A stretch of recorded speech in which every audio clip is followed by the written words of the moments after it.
All right, I am back.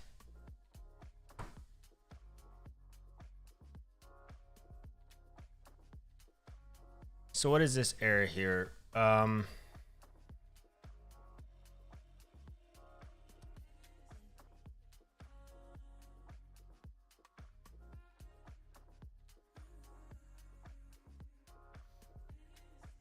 It's probably because my tables are all messed up, right? At this point.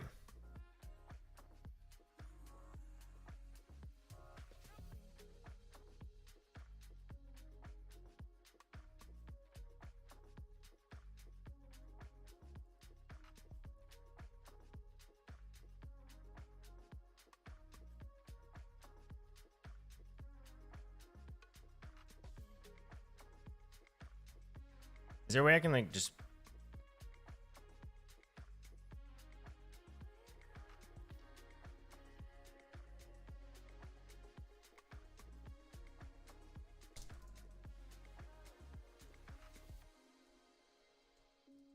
is it like force?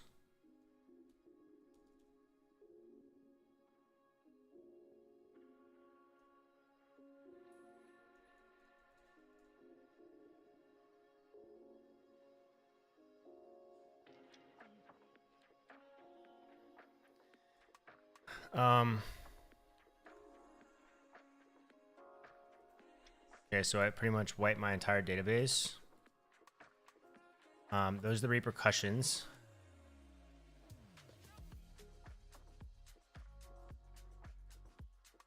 And I need to create another profile with my own self in it.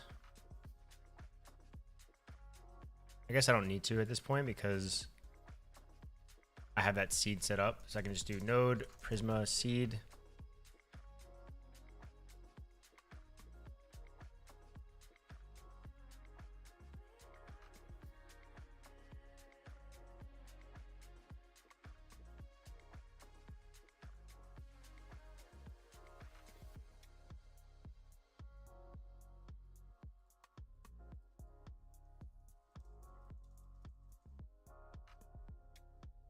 Okay, cool.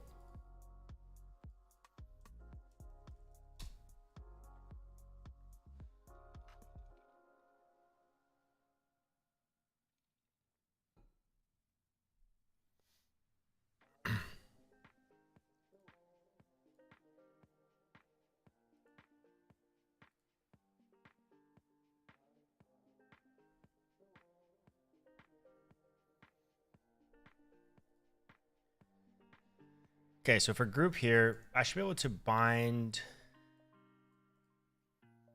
So since this component is taking over, I don't see why I can't bind the group here.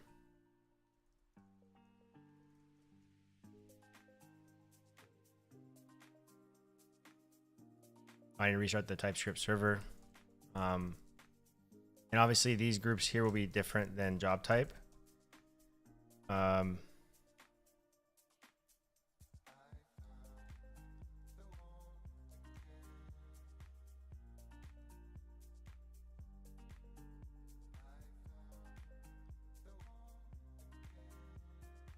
So job type is not an array anymore.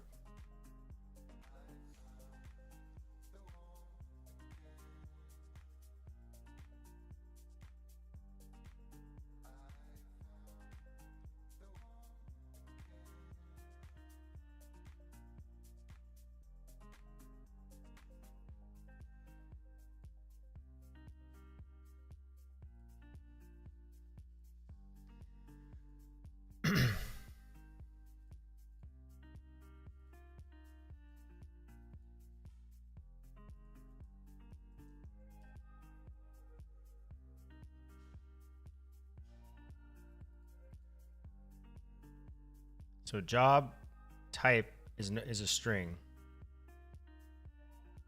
Right, it's a type job type, but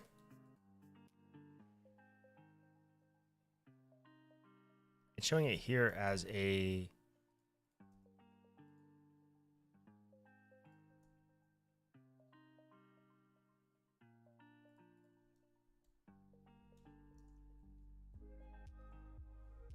oh, there we go. I had to restart the language server. So if I do this here, since I'm doing the props, do I have to do this here?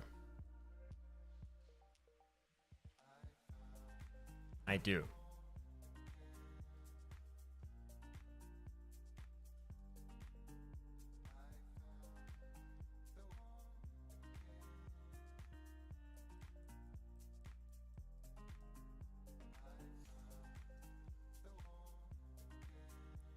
But group isn't really I guess it is a string.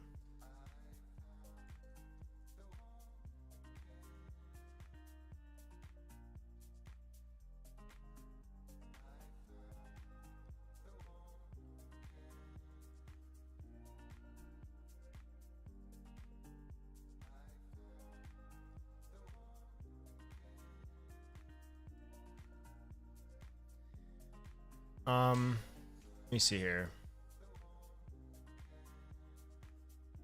Okay, that job is not going to be found, which is okay. We're logged in as the same user, which is nice. Details. Okay, so we got an error here.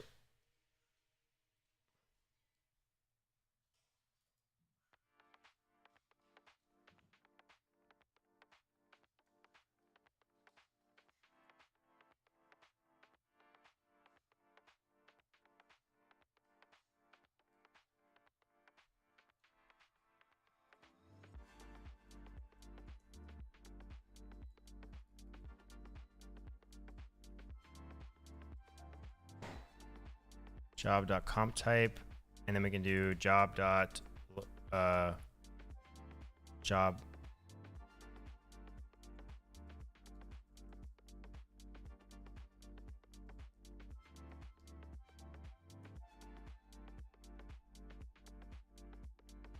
Okay, so that didn't seem to work.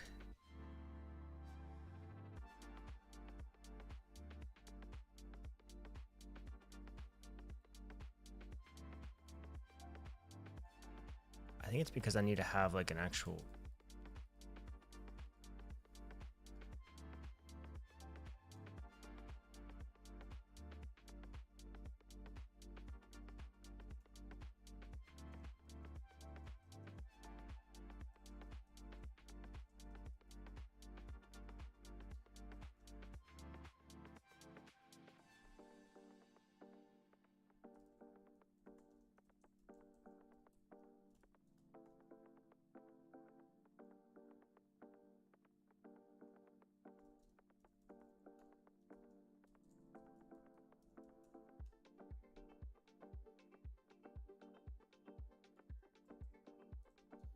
Never done this before, so not too sure if this is the right way to do it. Or if I just need a pass group rather than binding it. Maybe I just need a pass group instead of binding group.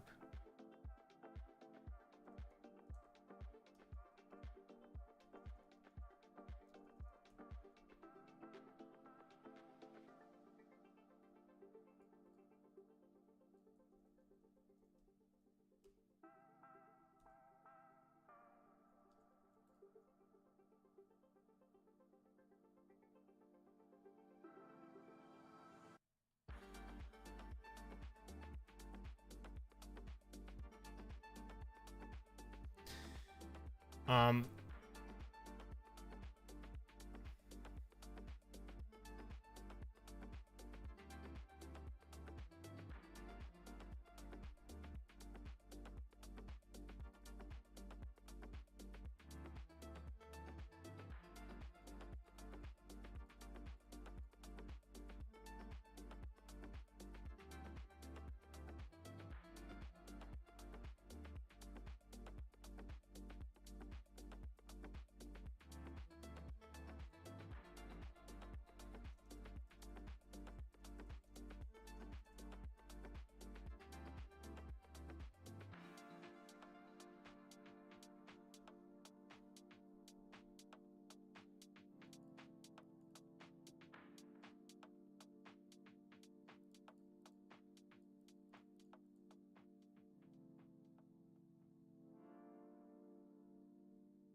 trying to think here.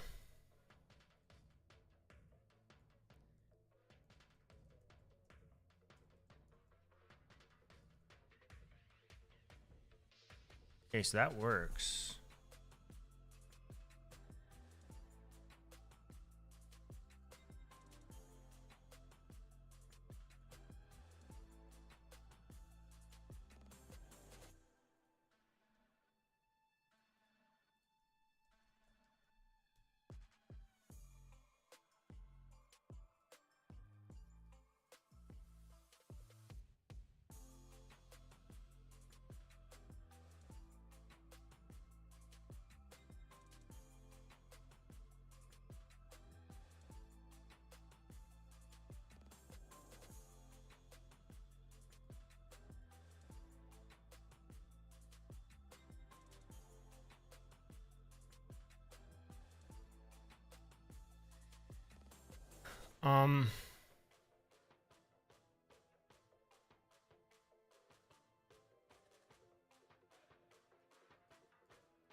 Um, so why is this not?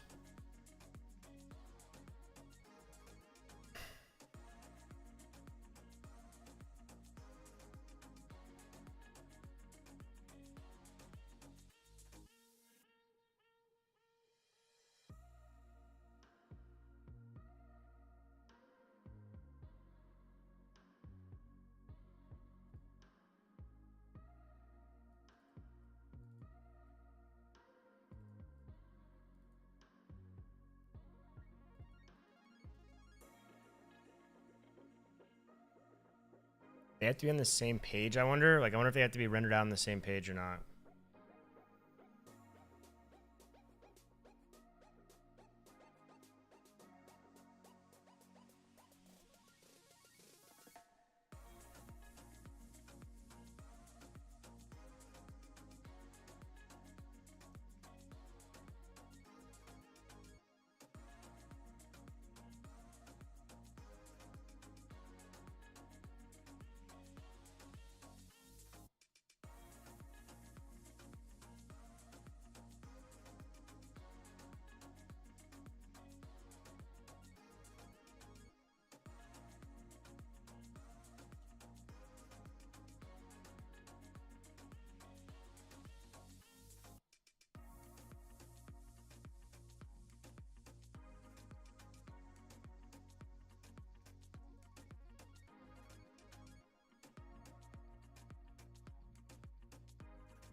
Oh.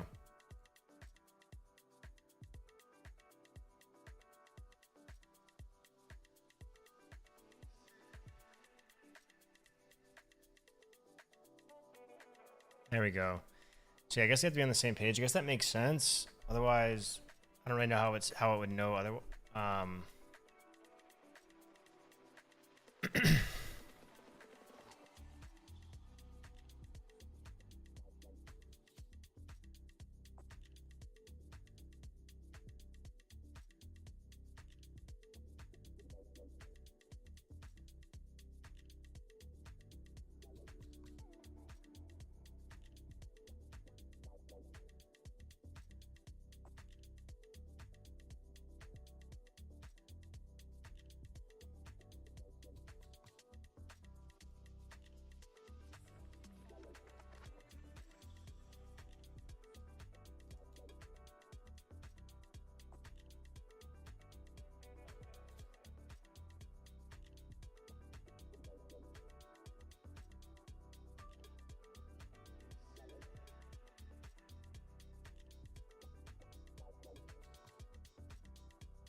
So this is going to take in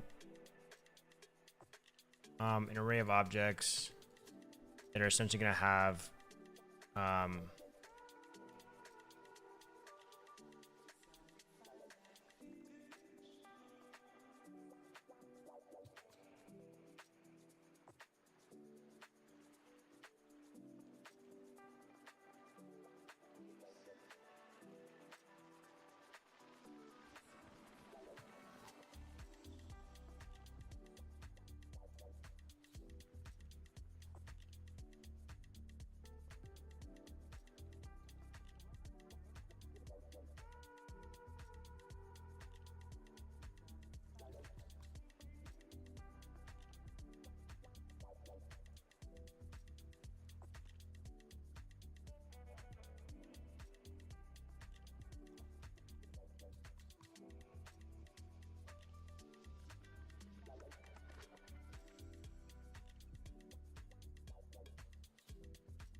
Okay, so what I think I can do now is I can render out each of these inputs.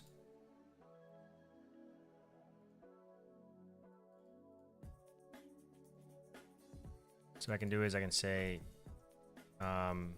each inputs as, I don't want to do input like that.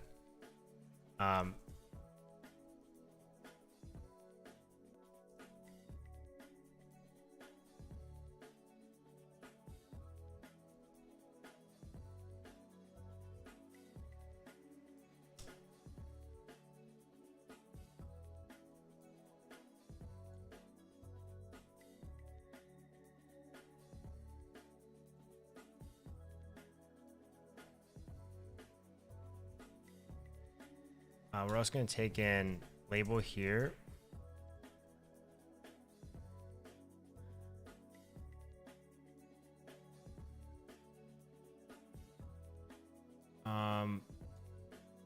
Yeah, I think that's fine.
So I think we can do this, something like this. I'm just giving it a shot. I haven't done it before, but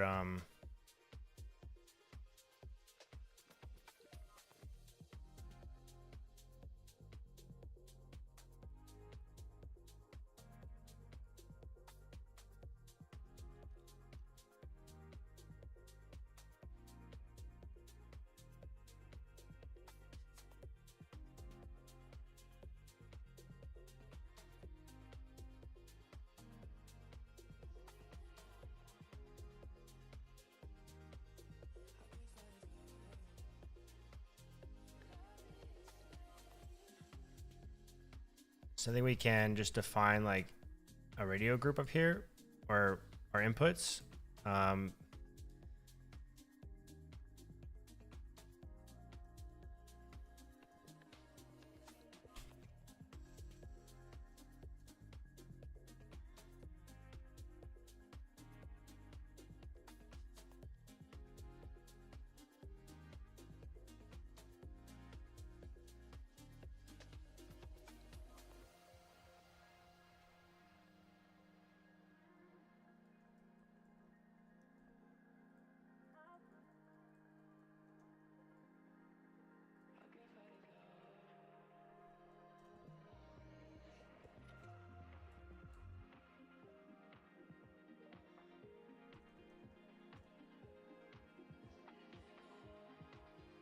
Oh wait, this is the actual, sorry.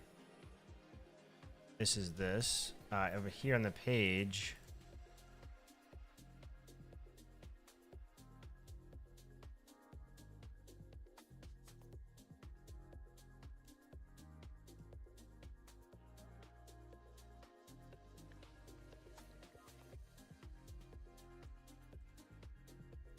Actually, I guess they'll all have the same name.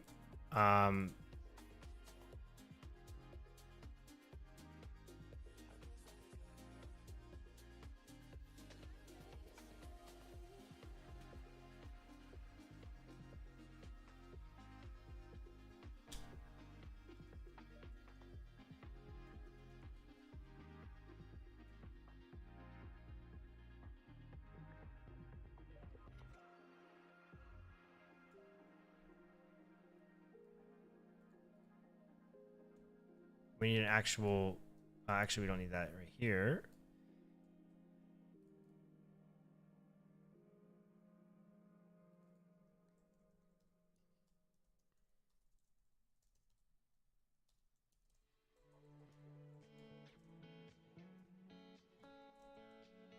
I'm curious as to if this will work or not.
Oh, wait.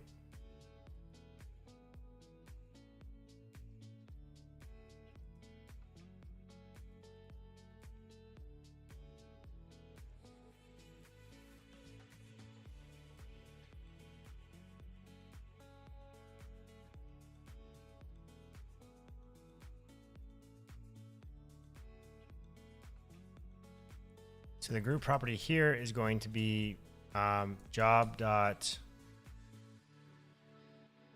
type. That works. Awesome. I don't know if this is the best way to do it, but at least for me, it seems like the most practical way to do something like this. Or a repeatable way, I guess. At least for the time being. I know this is kind of ugly here. But I can easily add another input just by copying a new one of these here. So we also have what? Comp type inputs.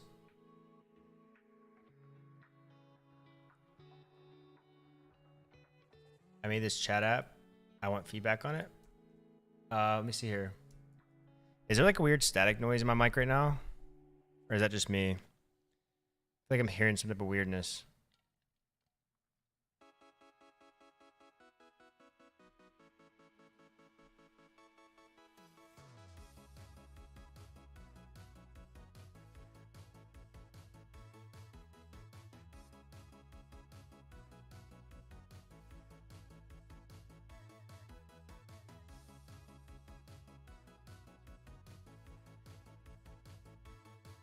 Made this chat app.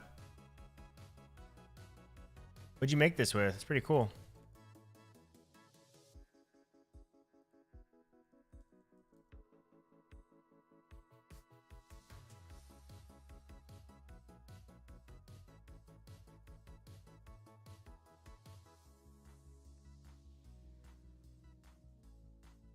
What'd you make it with?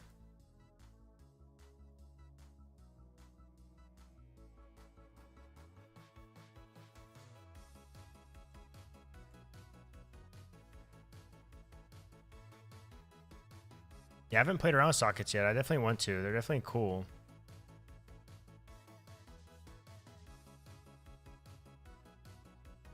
That's really cool.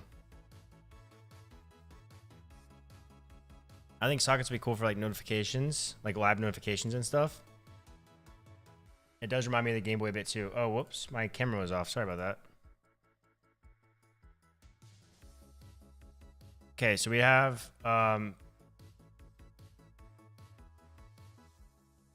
I don't need this here anymore. I don't think.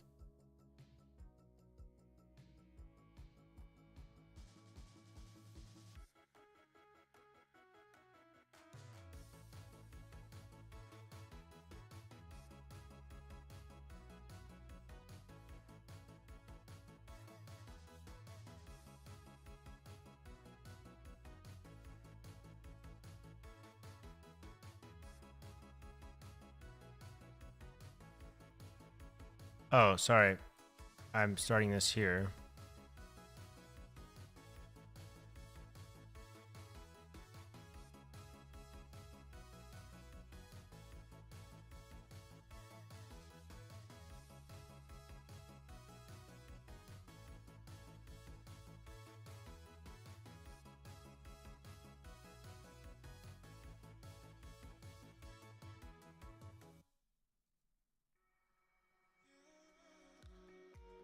Yeah, that would be cool.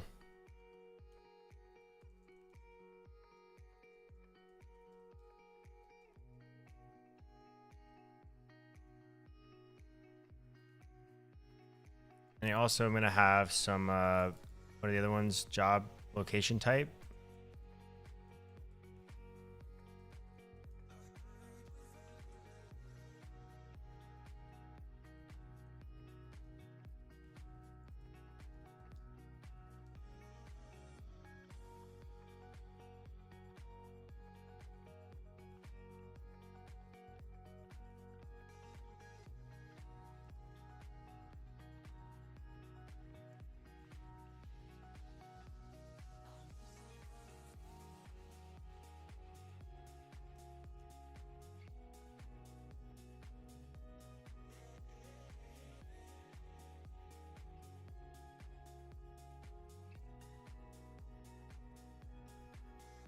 Guys, I think this is a pretty decent way to do this. If anybody knows a better way, let me know. But as far as like creating a dynamic radio group with group bindings.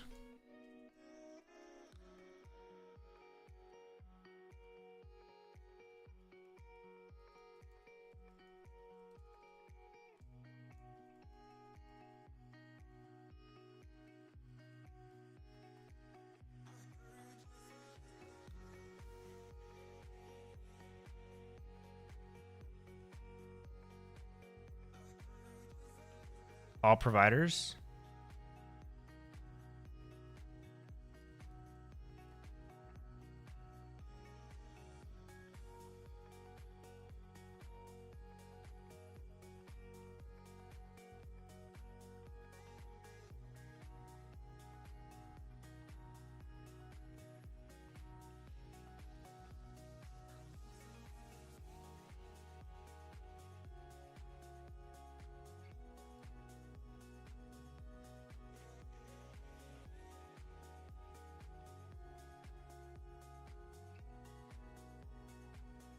Oh yeah, it does. It'll cut off messages. Well, only if it's over a certain length. Yeah, YouTube's max character limit is like Twitter. You would think they would just like...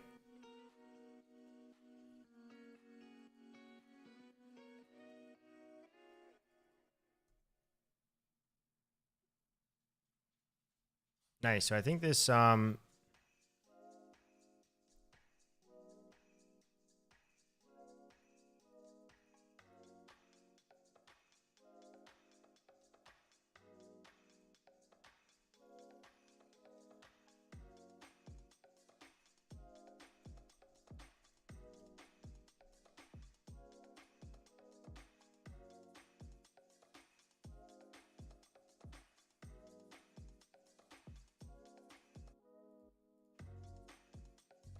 in the teams. We have a candidate view we can explore all the jobs here.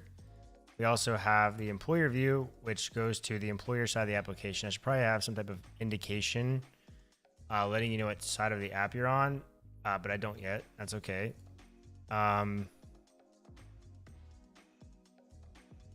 These are this organization's job postings.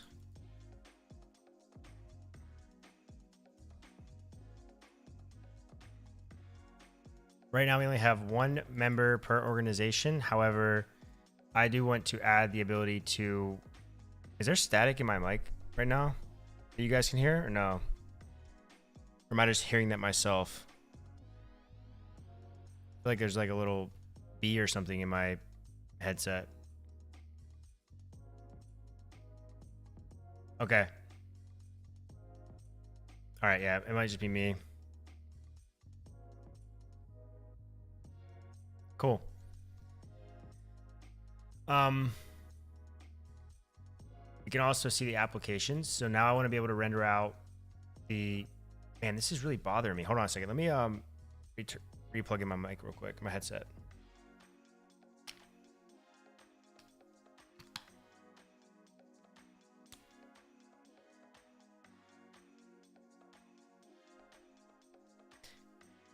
It might, hold on a second. Let me see here.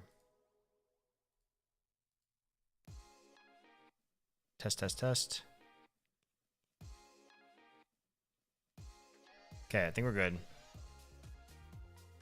Okay, so now I'm going to click this button here, bring me to the applications page, which will show me a list of the applications I've gotten so far. The footer is, I don't even want a footer on that, to be honest.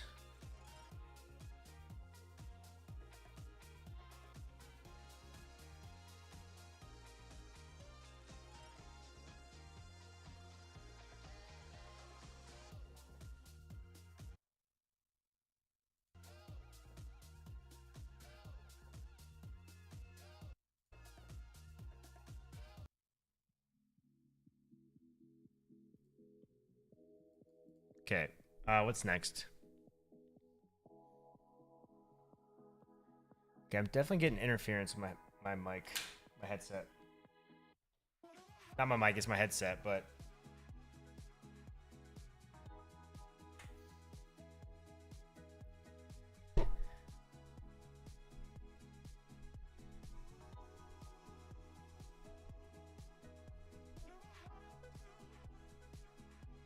okay, test, test, test. All right, we're good now.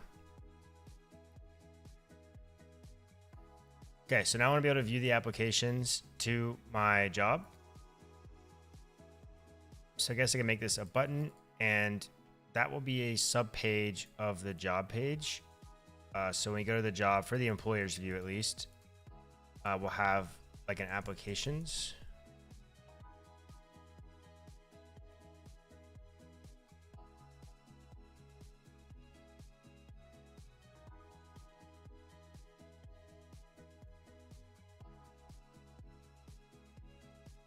And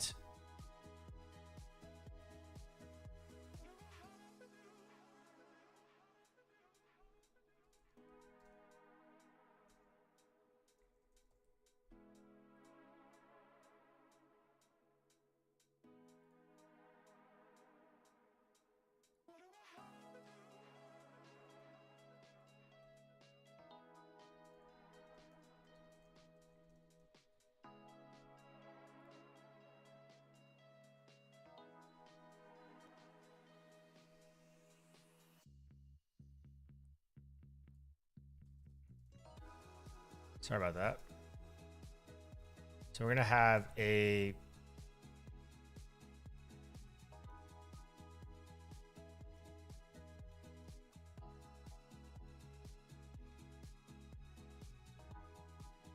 we're gonna get the organization again. Again, I'm gonna track. Wow, that's pretty nuts. Wow. It's pretty interesting. It's my first time using GitHub Copilot. I just installed it. I just started using it today. So I'm still kind of getting my mind blown by it.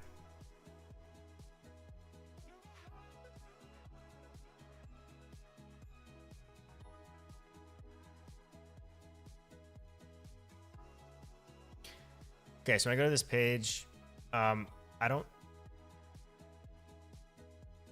think I need to get the job. I'll take in params for sure. I'm going to take in locals and params. For locals, I'm going to check to see if not local session.user. I want to redirect them to login page. Maybe I need to turn off like my Bluetooth or something. It's really bothering me right now. Just hear a bunch of static in my every time I speak.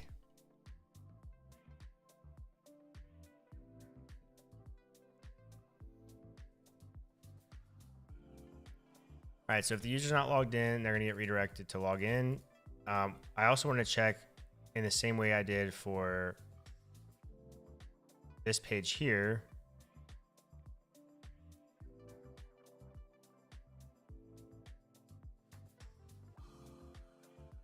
So I guess I will have to get the job.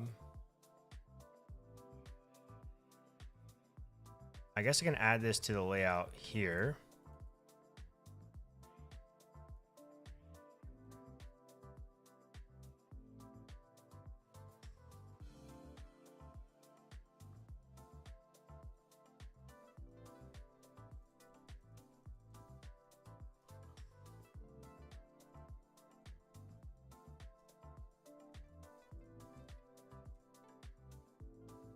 Yeah, I can probably pass a lot of this stuff up here. And then just await parent, because when I await parent on one of these pages, it's going to call that load function, the layout load function again, meaning it's going to throw this here anyways.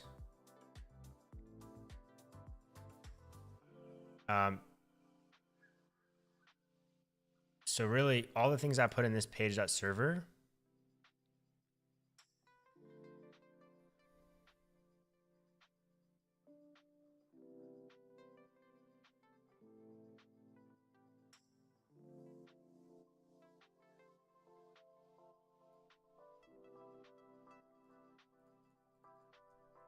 I believe I can move here.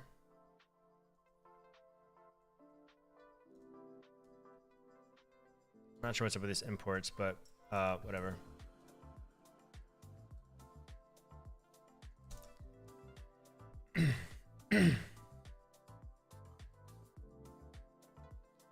Also have an error. I don't need to wait parent here.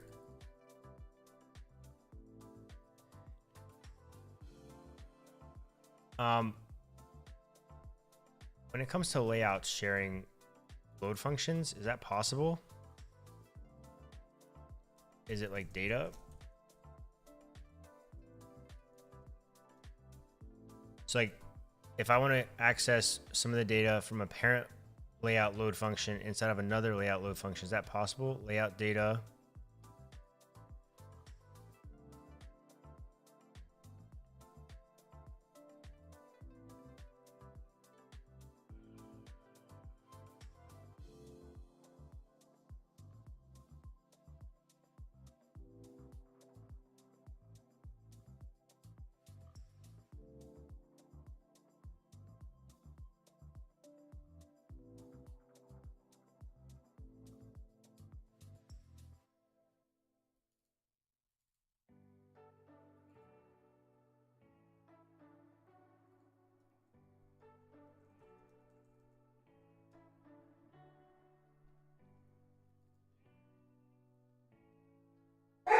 Oh my God, my dog just scared the shit out of me. 1 second.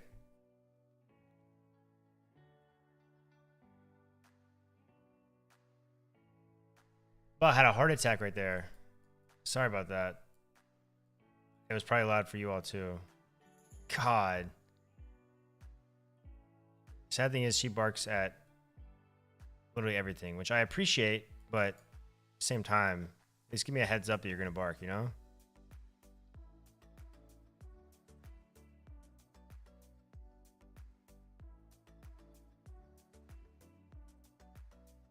God, man, I just jumped. My heart is like racing right now. I was so focused on reading. Okay, so I think inside, okay, parent returns data from parent layout server.js file. So I can do this here. So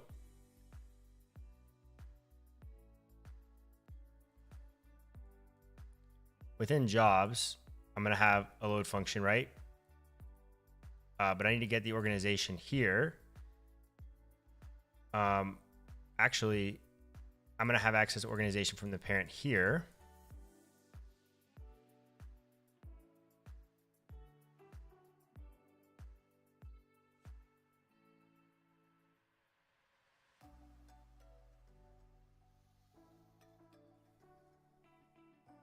So what I can do is I can also take in parent and then say const organization equals parent. I guess I'll also have this session await parent.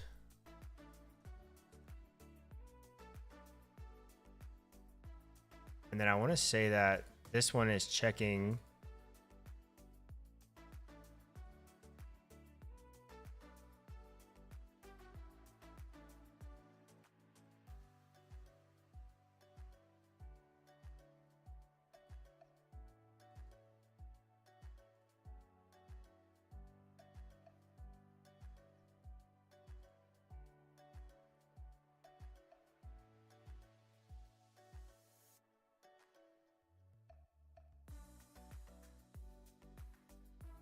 so in this layout load here, oh, that's not my employer's layout.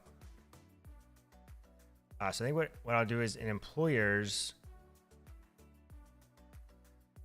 I want to, because for employers, I don't ever want to, like, an unauthenticated user shouldn't ever be able to do anything with employers, right? You have to be logged in to access the employer's view at all. Actually, I lied, because we have an onboarding section there. So that's why I didn't create that in the first place. But when it gets to a specific job, so anything outside of this onboarding section here,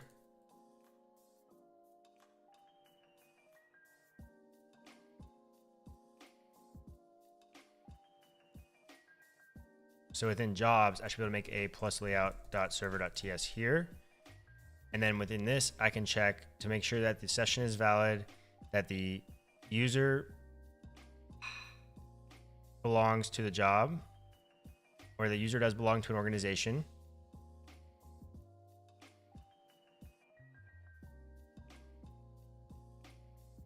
No, I haven't. Smooth manners. Welcome to the stream, by the way.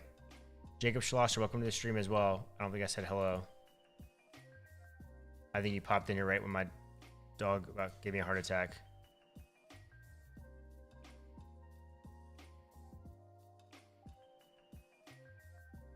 So yeah, what I want to do is I want to nest, or I want to have a lot of the logic in the layout, but I'm not just going to depend on the layout to handle all of it, right? I'm going to await parent on the pages as well. Then it will re-trigger that. And I tested this a few streams ago, whether or not it would actually like redirect me if the logic is applied to throw inside of the parent. It'll still throw when it gets to the server or the page as well. So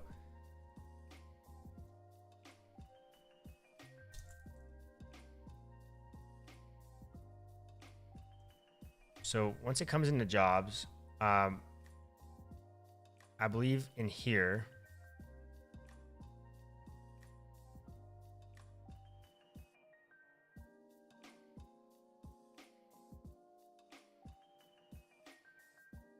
I'm checking for an organization.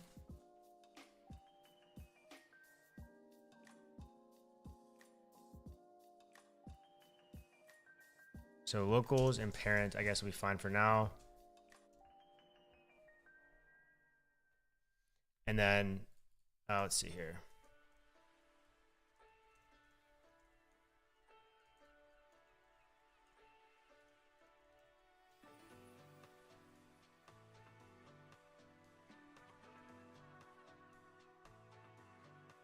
Wow, it's a genius.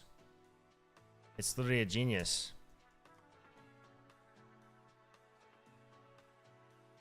So we're gonna get the organization from the parent. If the parent should already be checking, or actually the parent is not checking if there's no user, is it? It's not, but it should be. So anything within employers should really be checking to see if there's a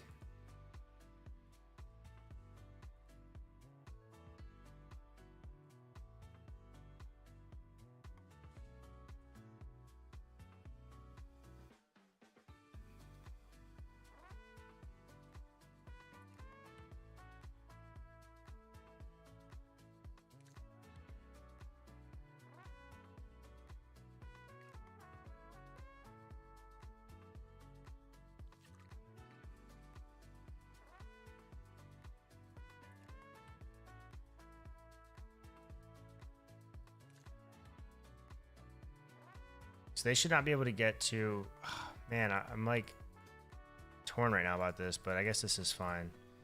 So if, yep, so if no local session.user, we're going to throw an error. I guess we'll just throw a login link.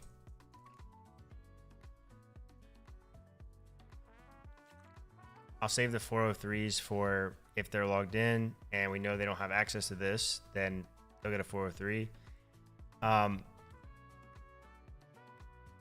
We can also check here to make sure that the user belongs to the organization, which I believe we were already doing somewhere else in this layout.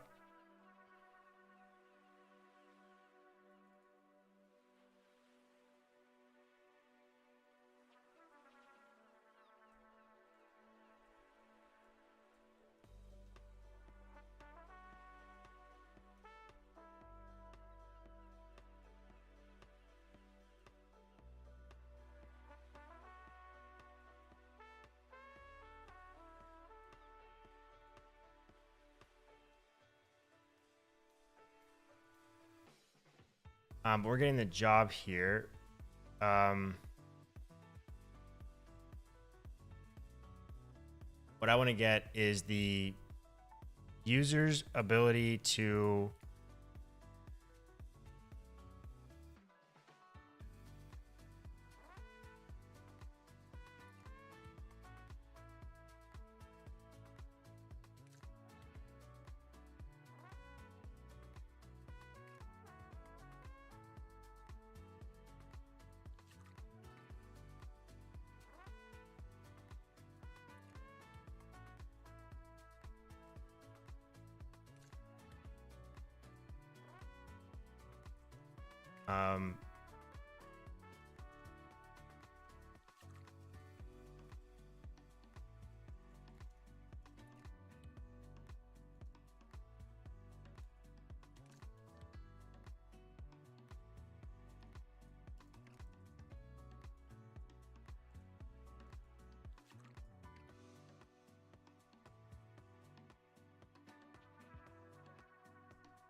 I thought we had an organization ID. Is it org ID?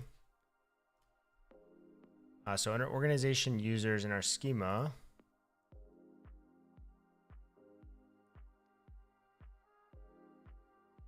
it's our join table here. Yeah, we have organization ID and we have user ID. So I should probably be able to, oh, I guess organization ID is not unique.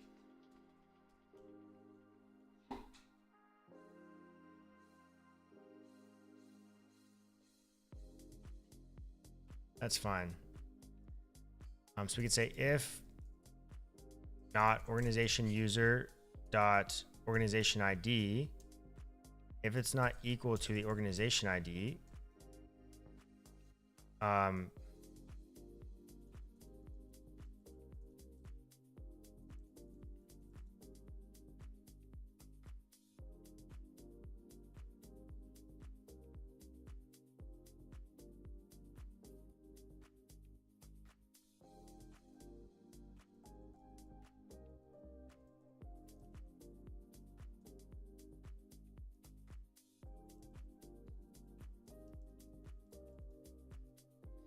to figure out how to gracefully handle this piece. This should already be pretty much being checked, I believe, somewhere else. Yeah,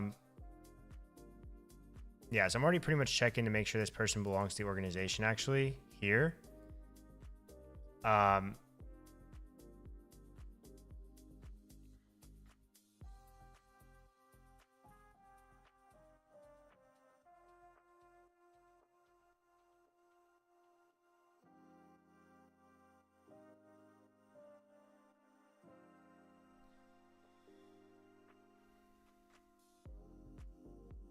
So really, I just need to check if organization is not undefined, because otherwise it's gonna be undefined.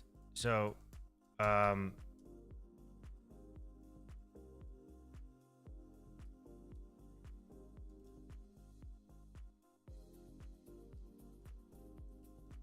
And then if they don't have an organization, we're going to throw a redirect to the onboarding section, employers/onboarding.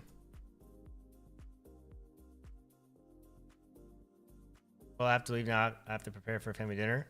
Shamir, thanks for hanging out. I appreciate it. You have a great night as well. I'll see you next time. I stream a few days a week, so around the same time, 7 p.m. Eastern or so.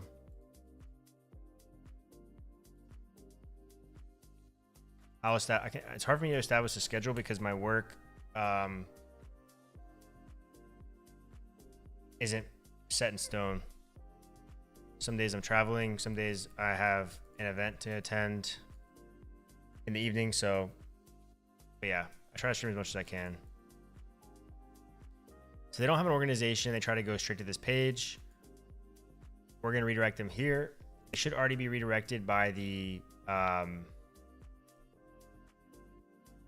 layout as well, I want to say. Whereas actually they wouldn't be. So yeah, we'll redirect them there on this piece. And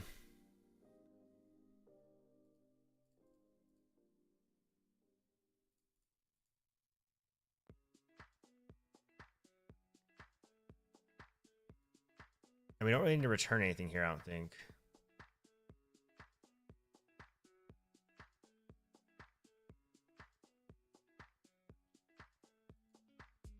Oh, whoops.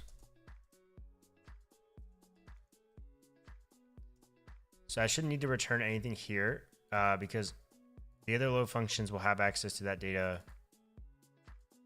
anyways. I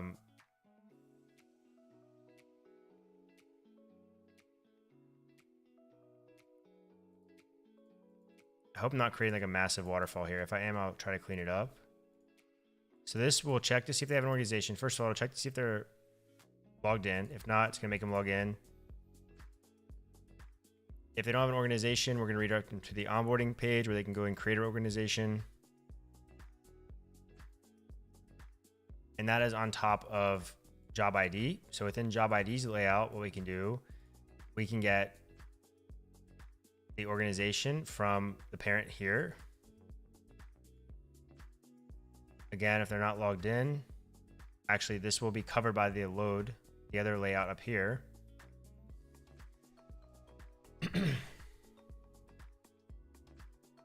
As will the redirect or checking to see if they have an organization. So really at this point, organization should be 100%.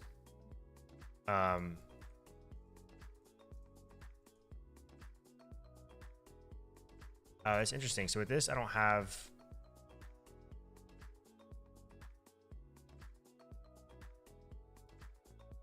type hints. That's pretty interesting.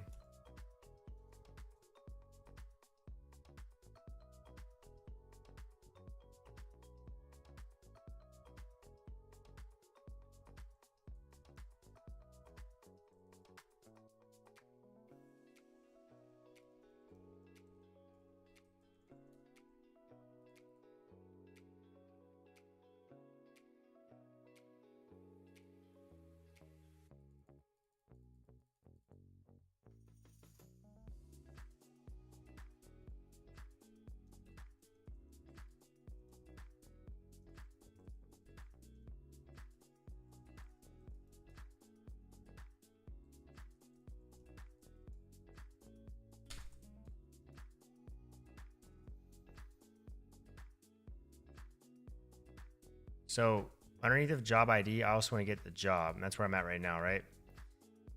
Have you decided to use Daisy UI or Flowbyte? Sorry if I answered during the streams. I'm just very busy with finals, and I'm hoping to watch more of your streams on the holiday break. Welcome to the stream, Elite Defender. I have not decided to use either of them yet. I'm using Daisy UI right now, but it's not permanent.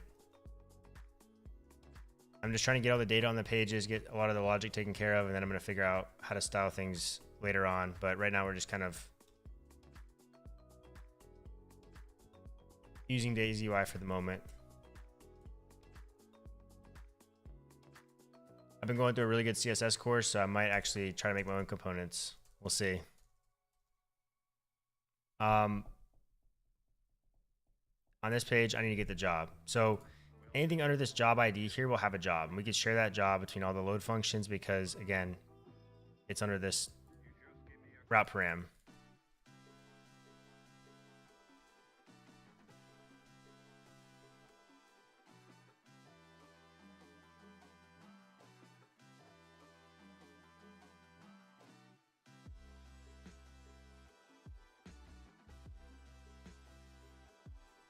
I think we're gonna be waterfalling pretty hard, but I think I just had an idea as to how we can prevent that. And I just remembered a piece of the documentation that talks about parallel loading and how all the load functions run at the same time. So I think when we're doing some of these checks on the other layout server loads or whatever, we'll be able to set them up in a function like this, an inner function, and then just return that, especially for the organization one.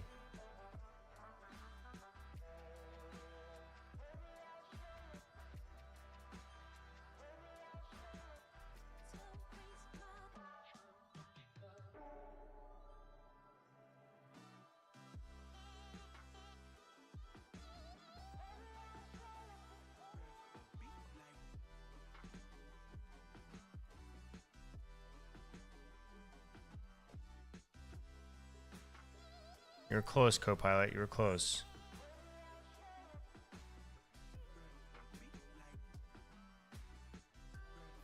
Okay, we're looking for a job ID. Yada, yada, yada. We have a job.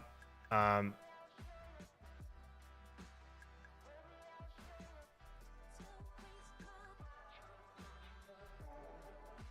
problem with this, though, is that technically...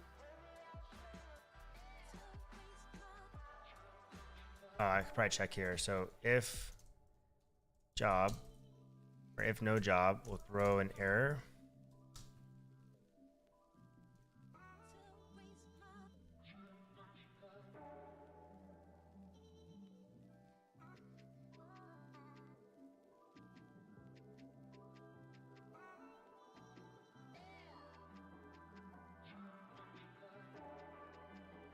So now on every subsequent page, I no longer need to check for a lot of these things. I don't need to check for this. I can run await parent, and that will take care of doing that for me. I will need to get some of this stuff, like application status. I don't need to count necessarily on this page. I don't really need this either. I need to get all of the... This was all Copilot's work, by the way.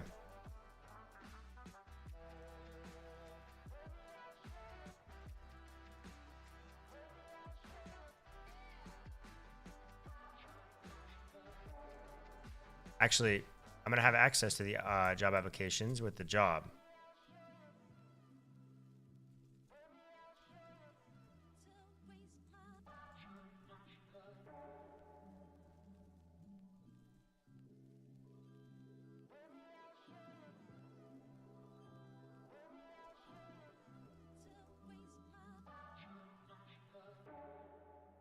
And it's actually going to be a job with parent.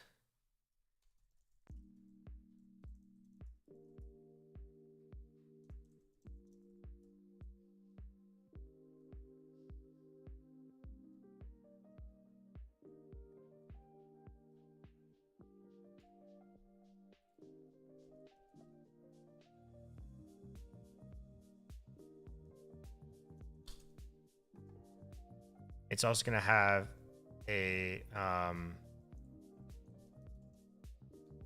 applications is going to be a job application.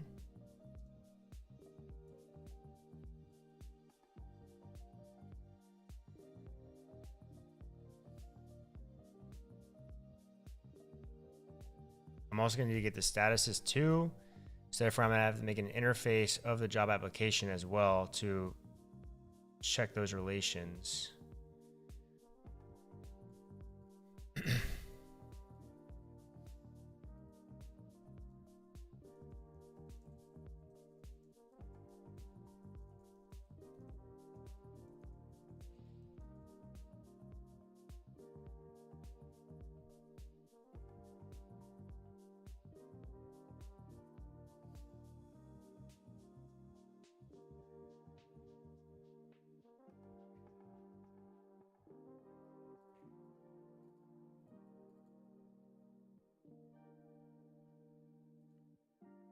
Actually, no, I'm not. It's just an enum.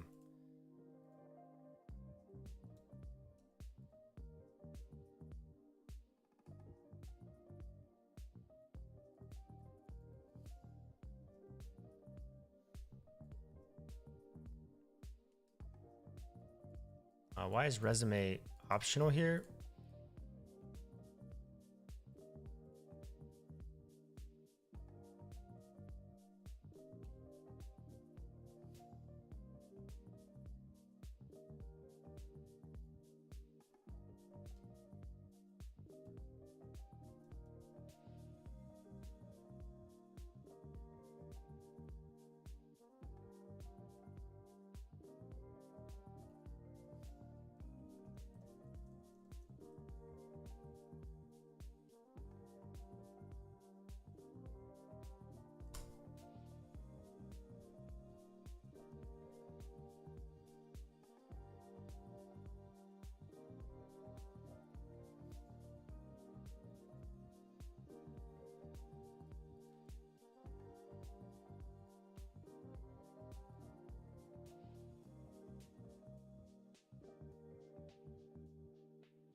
Or wait, did I determine that that wasn't necessary because of the fact that we'll have a user link to that and then we can get the resume from them?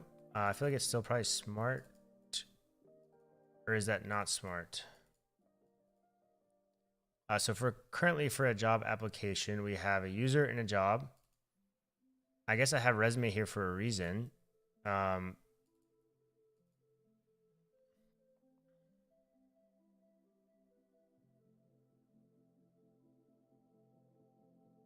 But really, resumes don't apply to jobs.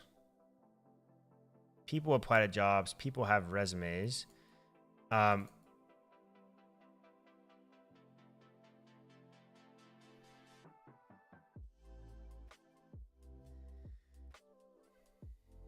curious how some of these job sites work in the back end. So like when I apply instantly with my LinkedIn profile or my Indeed resume, does it take like a current snapshot of my resume at that point in time? Or if I change it 5 days later and the company reviews my application 5 days later, do they see that most recent resume or do they see the state that it was in when I actually submitted it?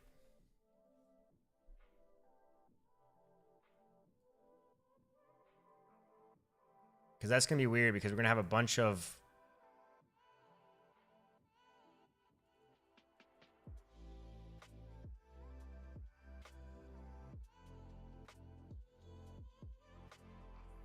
yeah, so I have this here.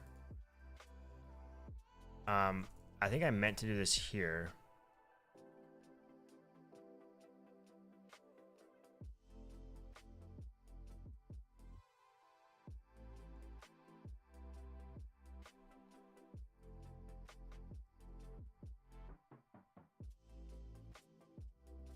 So I'm going to say no to that.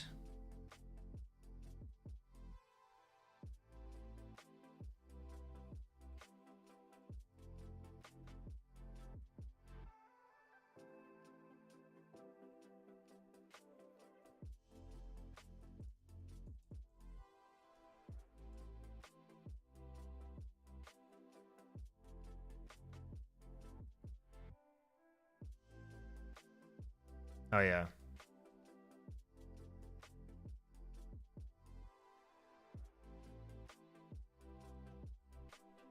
Yes, this is a many to many, I believe. So we'd have, or no, so one to many.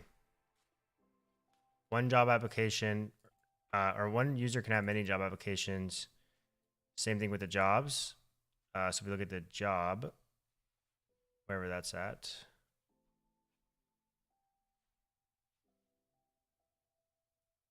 The user here is actually the creator of the job. But I don't think we really need this necessarily because we set up the actual, we set up the organization roles.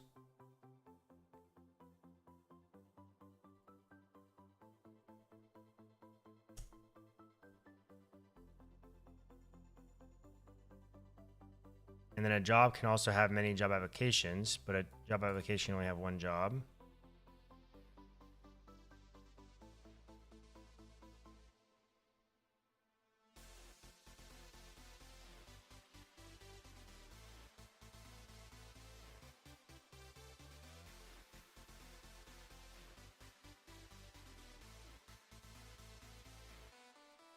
I guess I did this.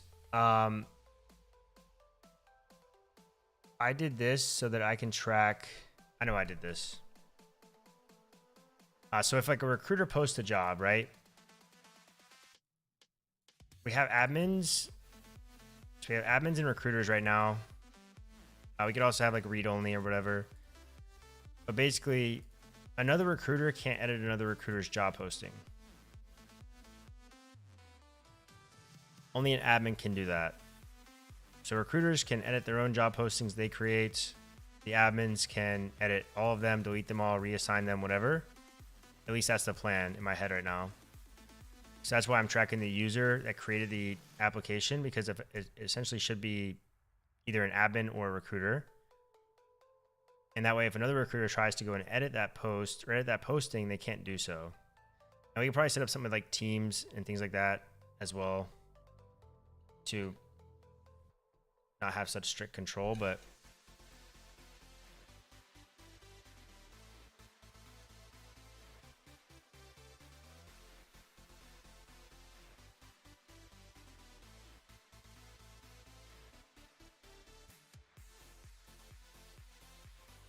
let me wipe my database real quick here.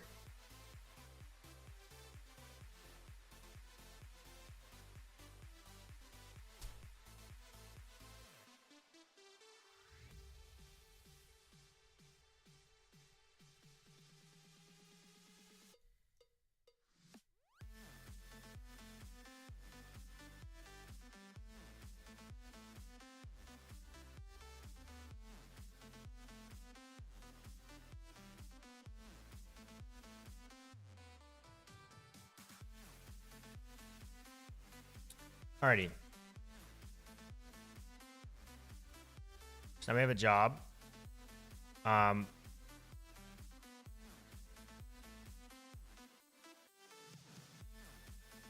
It's actually gonna be an I job.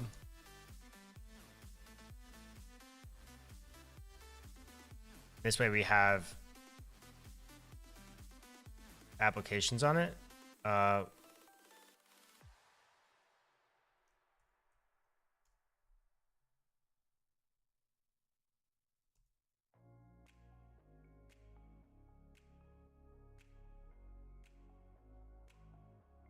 Why can't I see this? Is this just a thing with interfaces or what?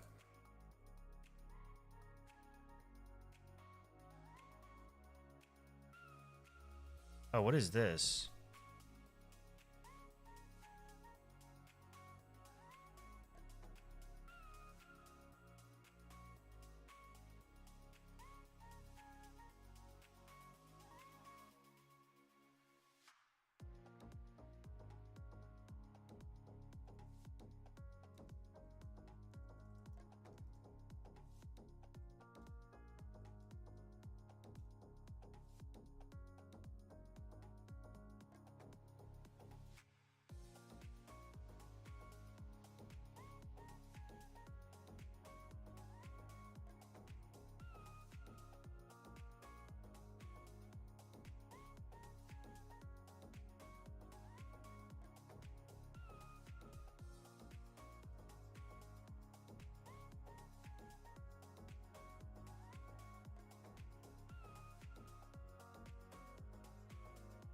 I don't have to catch all of, I don't have to destructure all of these, do I?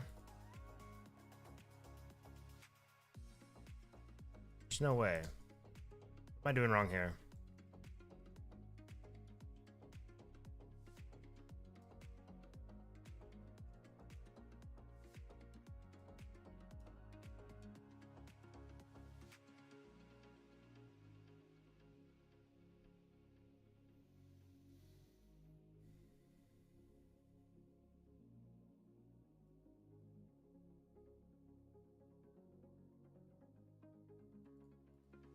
Oh, I can't assign iJob to this.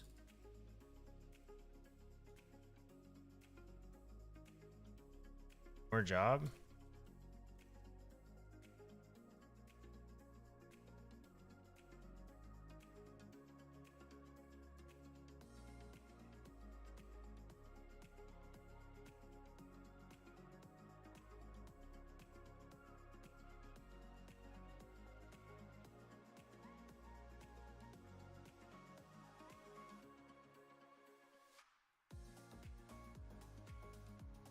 Wait, what's going on here? Am I doing something stupid right now? I see why. Because this is going to be...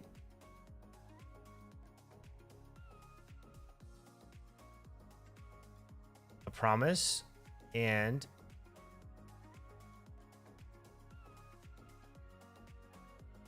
oh...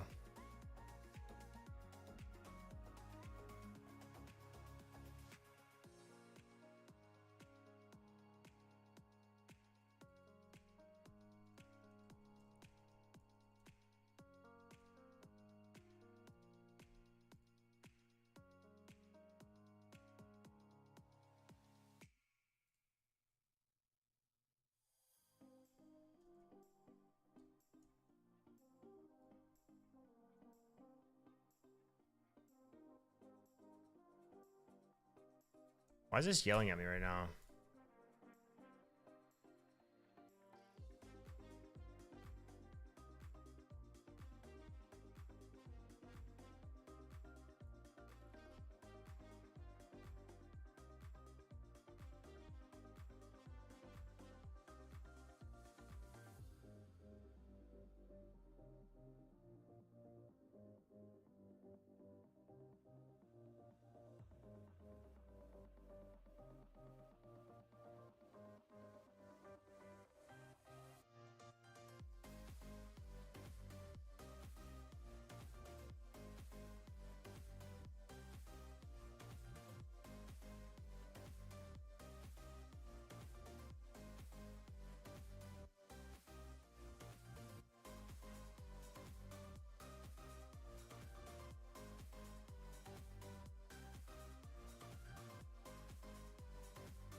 I'm not sure what I'm doing wrong here.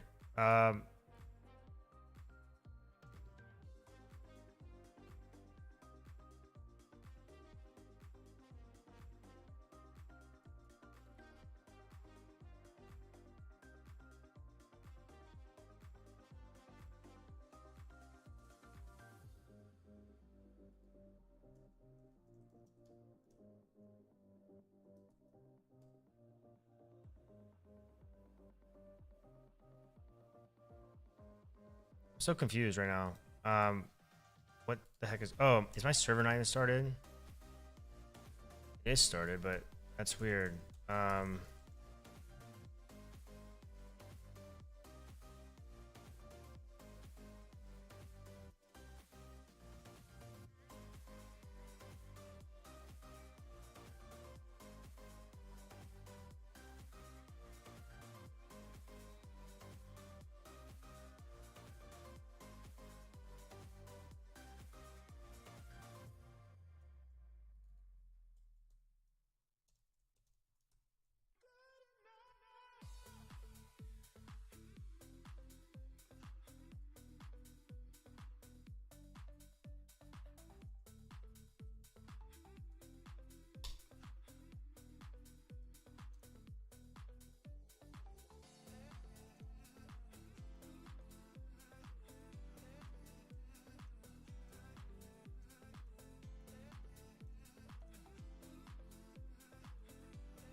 Yeah, what is happening here? Do I need to like restart my VS Code? It's almost like it doesn't even like,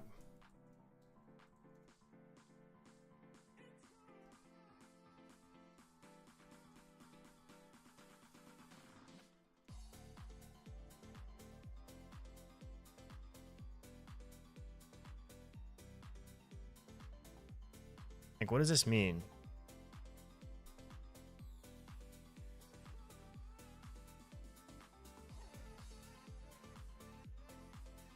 server load event, route params, any.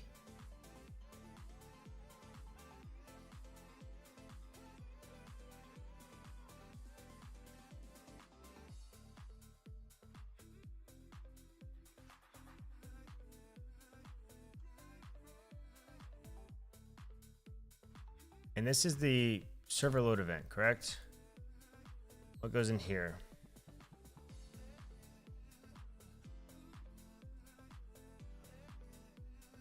I feel like a noob right now. I feel like I'm doing something stupid, very simple, and it's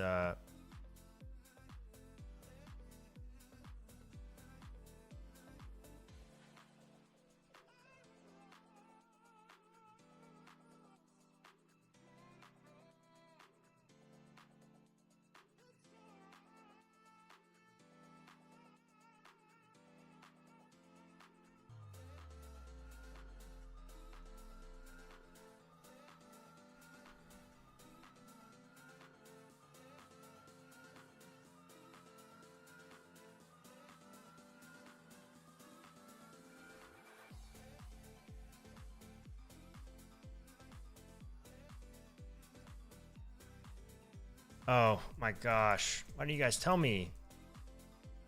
Why didn't you guys tell me I was stupid?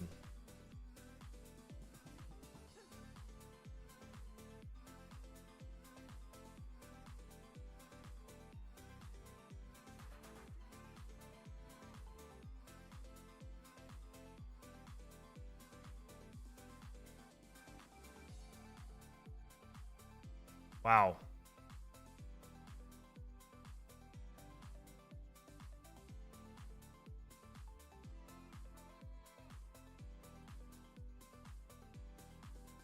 I was about to go insane there for a second. All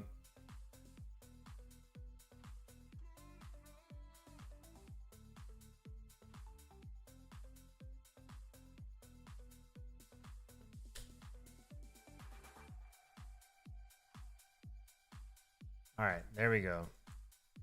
Sheesh.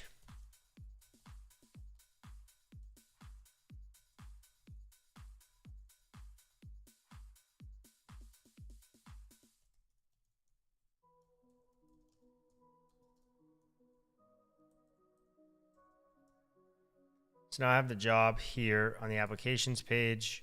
And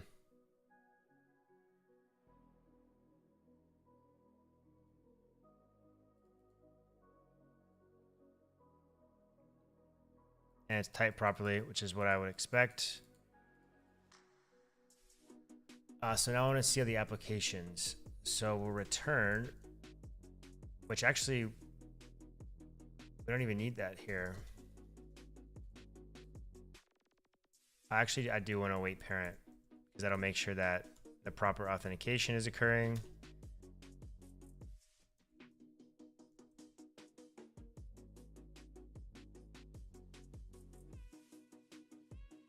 I wonder if I can return await parent.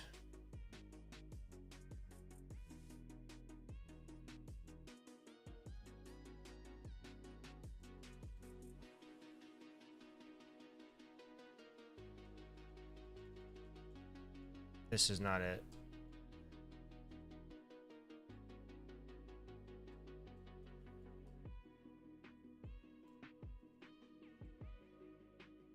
Can I do this like this?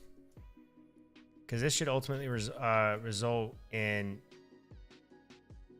an object with all the values from the parent. But it will cause it to rerun those load functions to ensure our user is authenticated, I believe.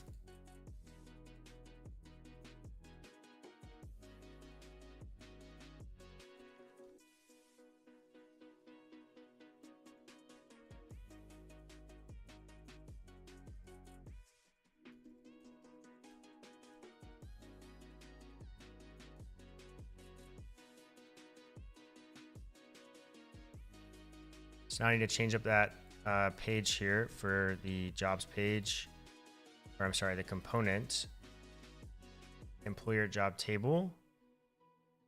The applications will actually become a link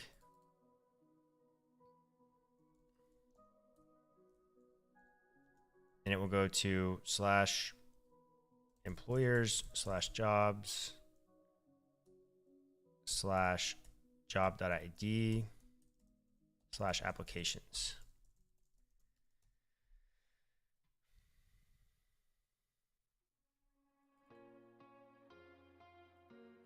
Then we have all the applications here. So I actually do need to load some stuff.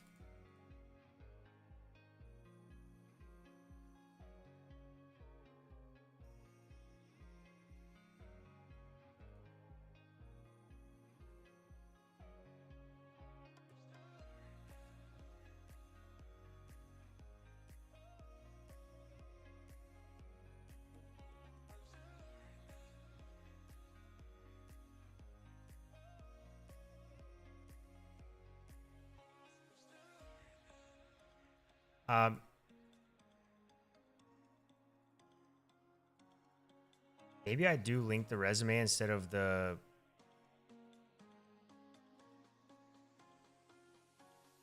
we'll find out.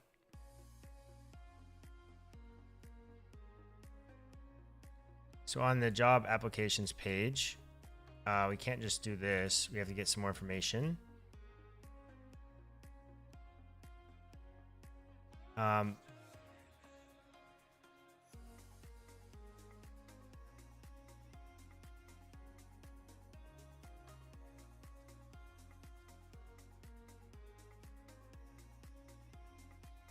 Oh my gosh, this is actually insane. This is actually insane.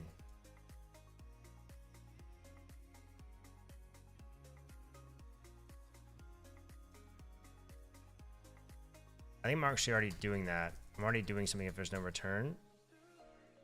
Right? So jobs, layout.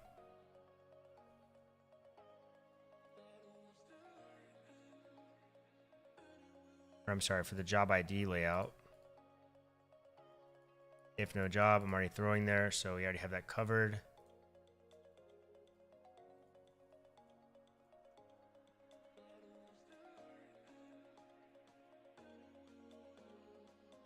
Okay, how nested can I get when it comes to the include statements? That's a question I have. So Prisma client relation queries, nested reads, sometimes referred to as eager loading.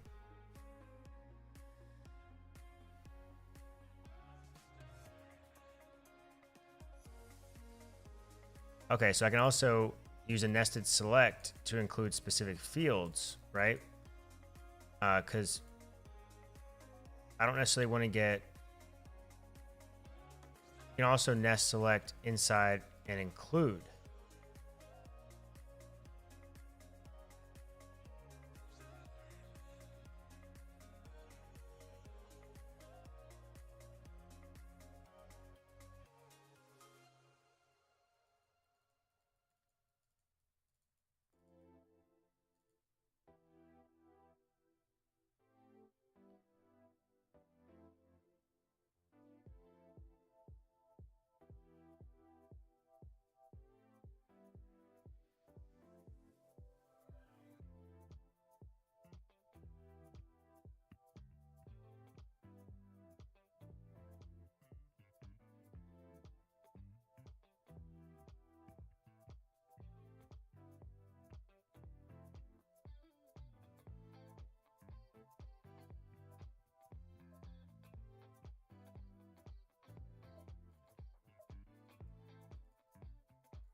So can I do like include user?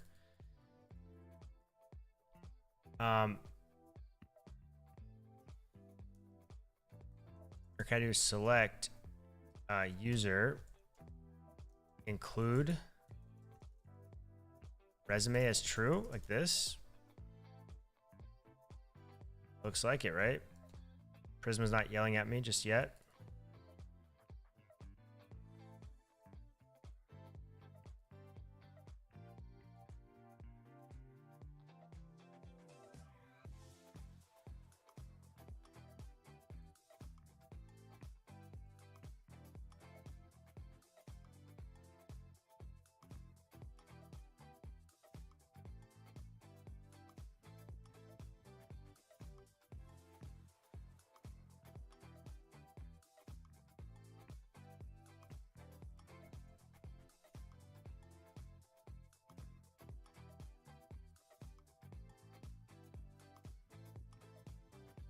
Oh, but I need all that other shit from the resume too. I wonder if it's even worth that load or if I just go and get the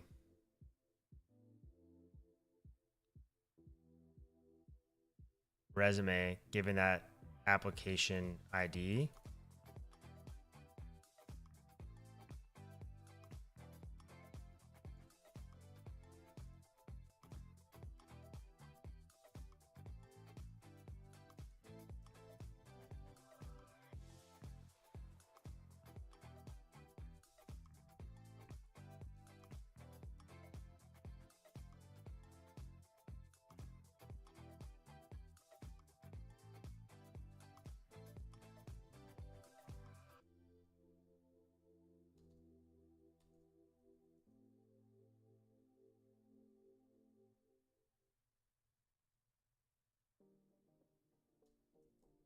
Oh, it's education.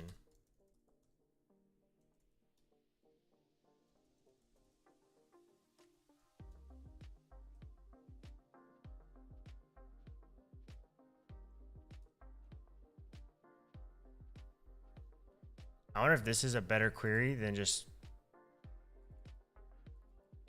I wonder if this is better to do rather than going and just getting the resumes or getting all the applications and then getting all the resumes based on those application IDs.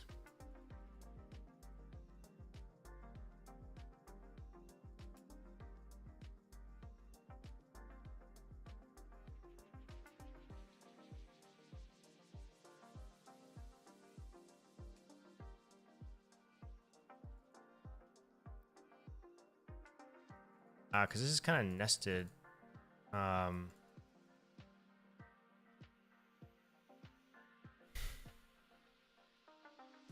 Yeah, I think I can just go and get resumes because it's going to be kind of ugly. Yeah, I could certainly test it with the performance or the I do the performance, of course, but I could also do the like debug logs. I'm pretty sure the Prisma debug. What I think I'll do, I'll just get the job applications first. This will be an array of applications. I'm not going to return that though. It could also be null, right? Or it'll be an empty array because I'm doing find many. So I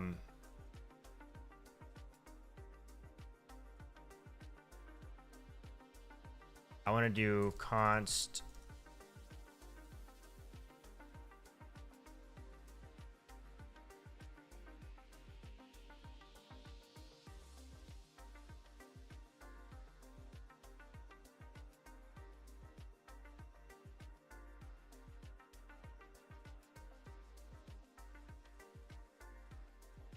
let me think about this for a second. So did I actually destroy the fact that I linked a resume to the application?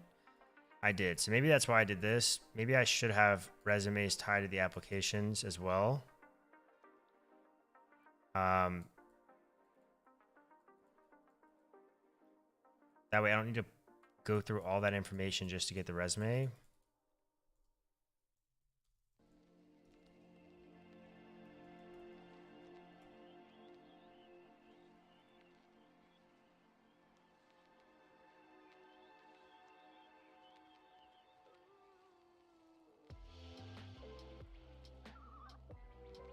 But the usual stuff, the apply to here,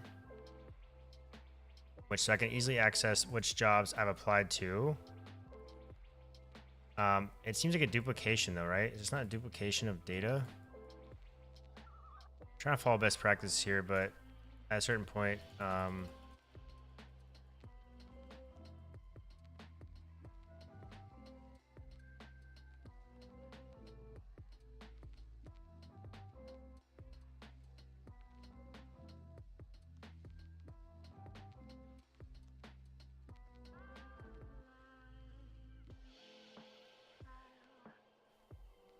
so now I have all the applications, and I want to render out the resumes for each.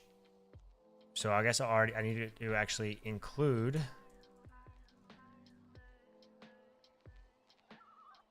resume is true. Resumes.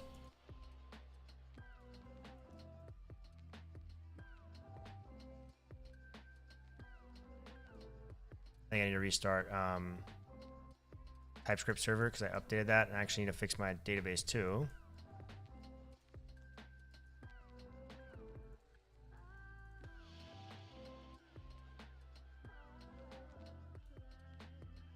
I'm already running the server.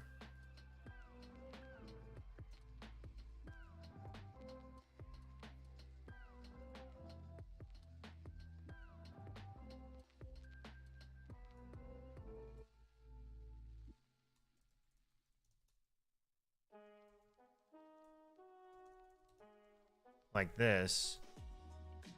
So then I can just look at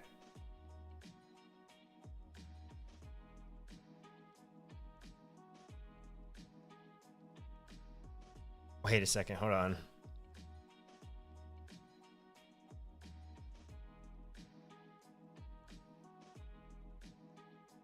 Yeah, that's fine. That should be fine.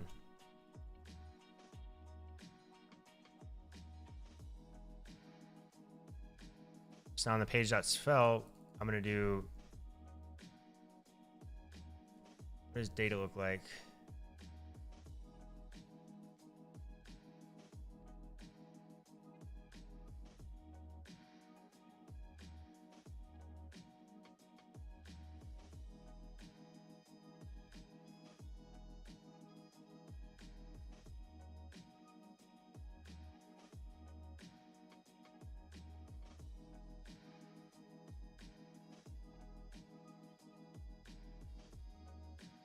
Oh, I'm not returning anything, sorry.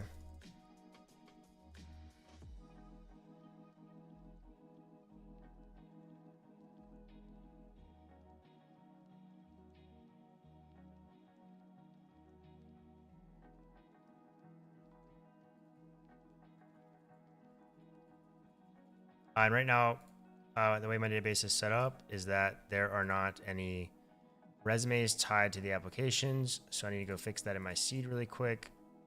So when I go to apply for a job, where is it? Create job application.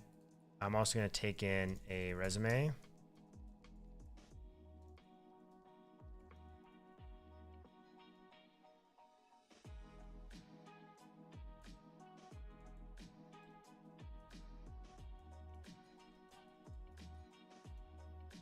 I also need to make that required, I believe. Yeah, I should have to make that. That should be required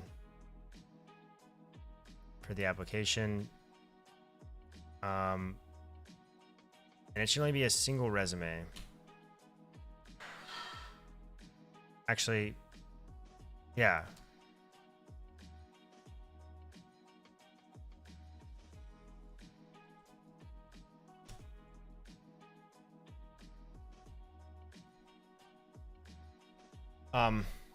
Give me 1 second. 1 second.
Okay, I'm back.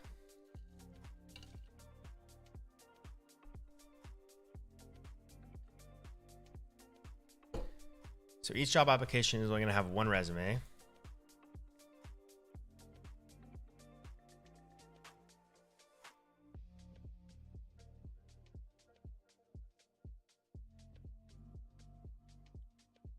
But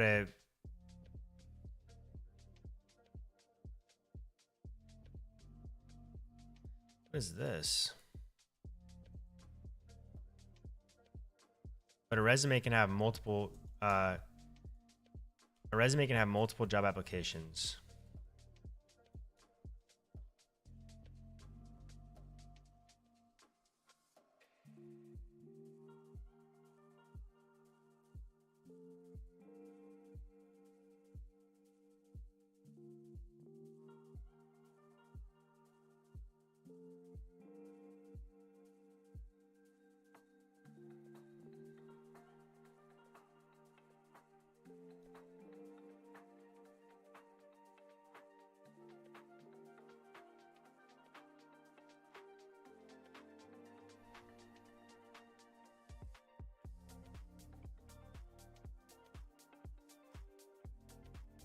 I don't know about that.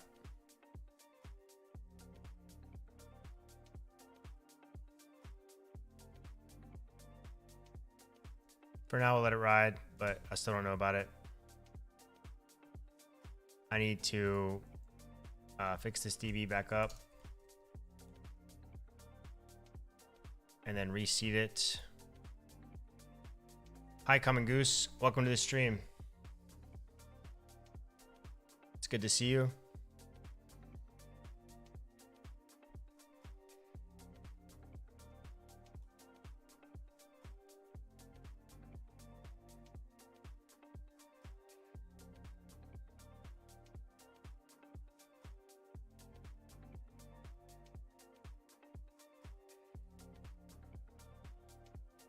Profile, resume, and job.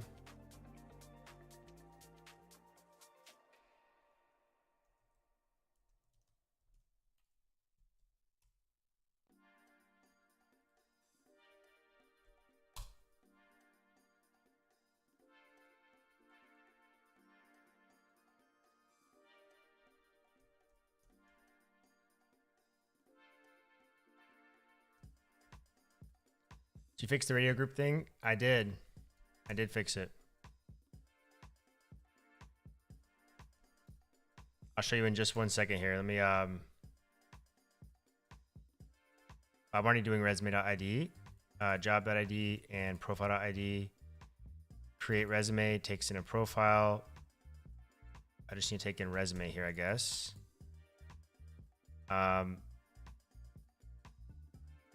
Unique constraint.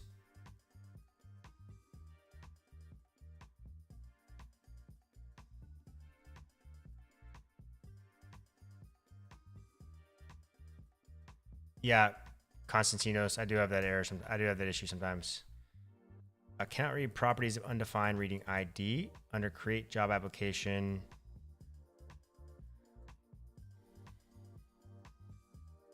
Resume.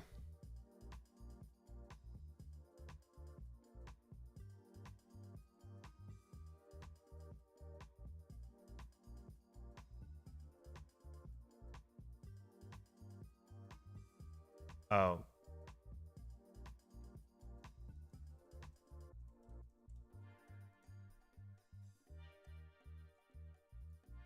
Should be resume ID.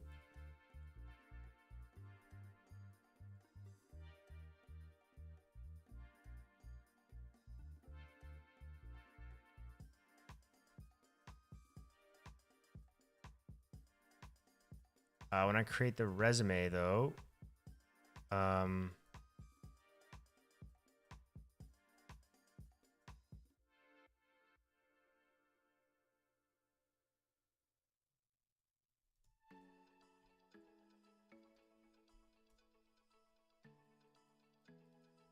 $137.21.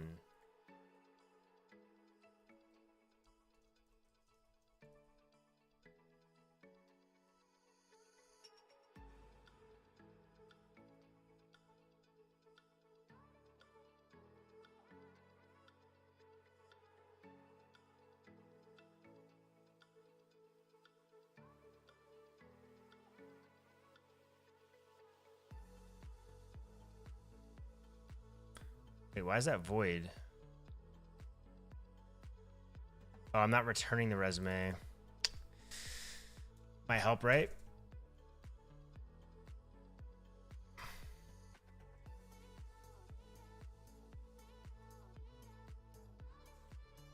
Does Prisma actually make working with Supabase easier? Total noob question. I've only played around with Supabase a little. I think Prisma is fantastic. I think it makes anything better, to be honest.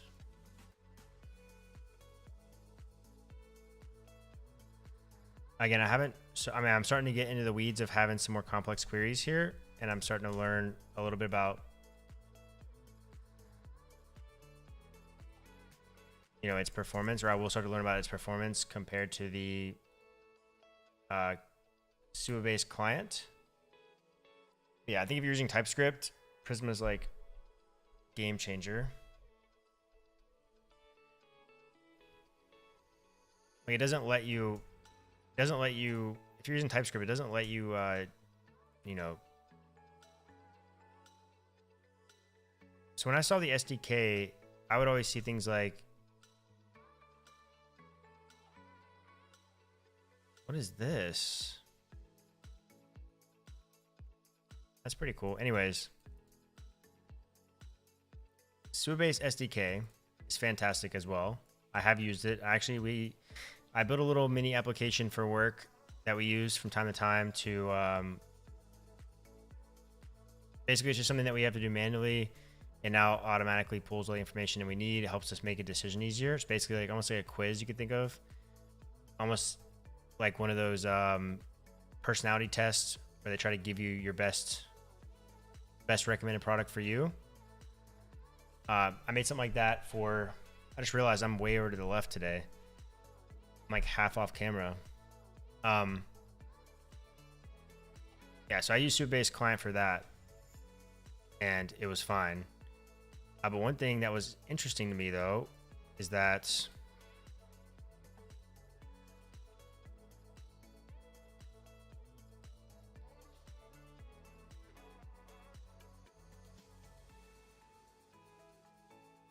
where is the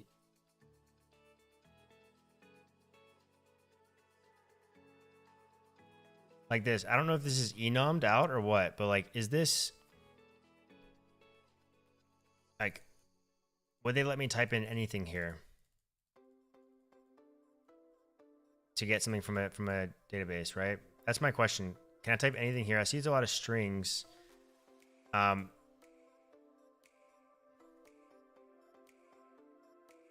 Like there's a lot of strings here, like so equals name Albania.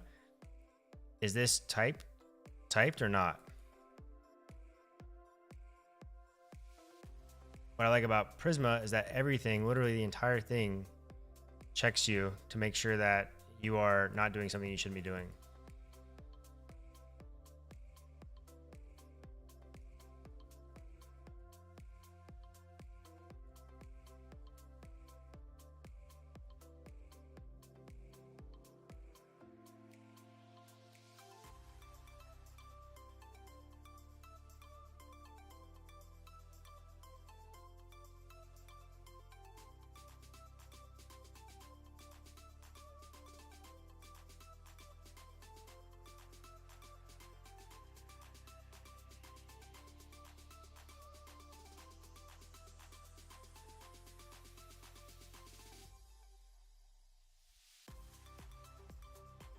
Okay, so I had an error here. Unknown field resumes for the include statement. Did you mean resume? I did in fact mean resume. And you'll see a prime example of that right here. So if my TypeScript language server was properly started,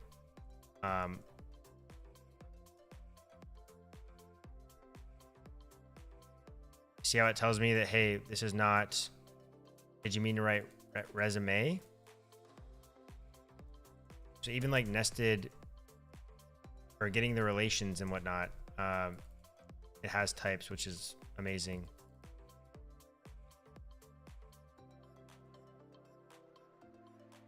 Plus I can move my database to wherever I want in the future, change auth providers, and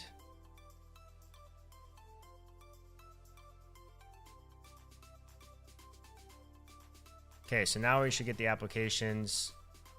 I really don't need these here then. And we're getting the different resumes. But for the resume, I also want to include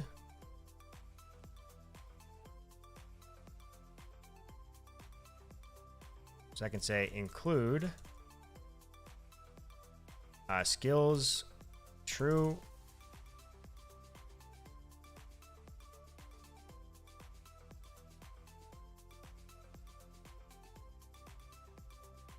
I can also say experience, whoops, is true. And I also have education is true. Hey, you got a cam? Yes, I did.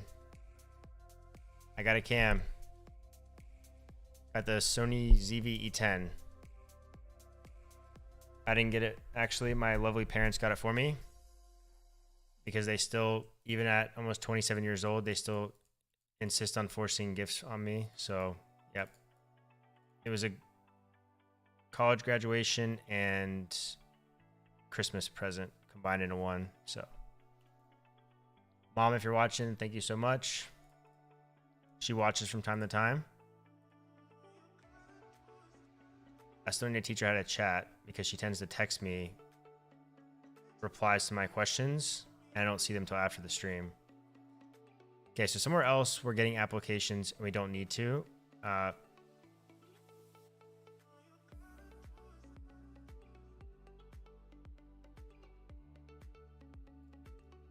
we don't need to get applications there. Your parents are awesome. Hi, Mom. She may not be watching right now, but she's a lurker, you know? She doesn't chat. She just kind of lurks back there.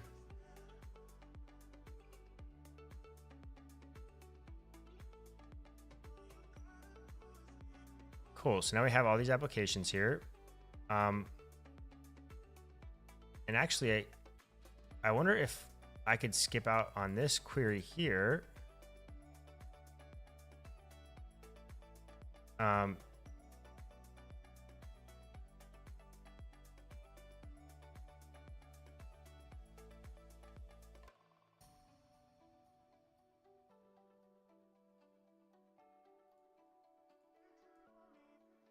Okay, so let's see what type of waterfall I'm creating here. I just want to make sure, because I may have to correct some things and switch some things up. When I refresh this page here,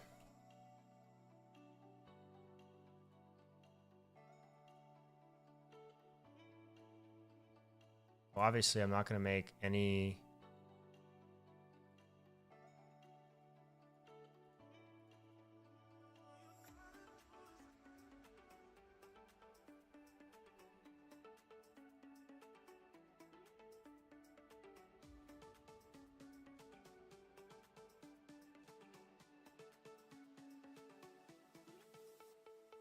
What is it going to be? It's going to be it's not a fetch request.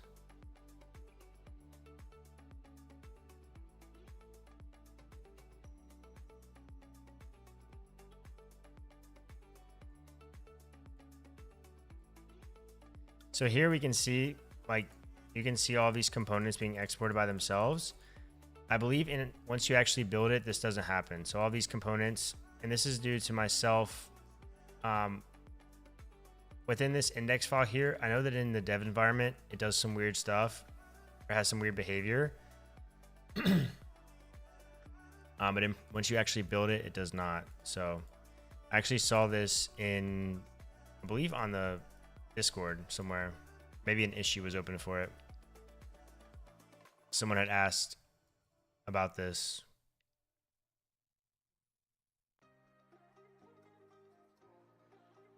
And I'm curious.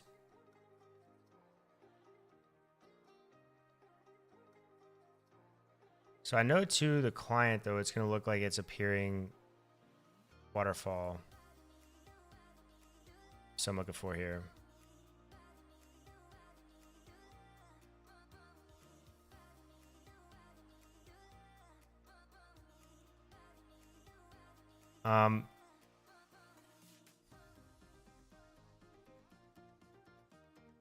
So these are all obviously dependent upon the actual thing.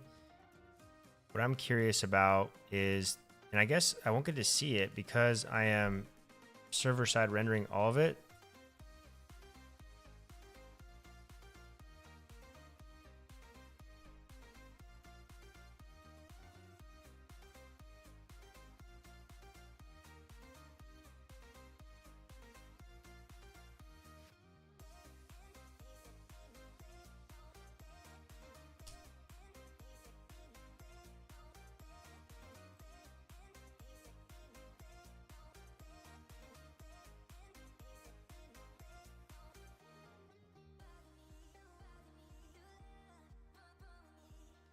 My question is,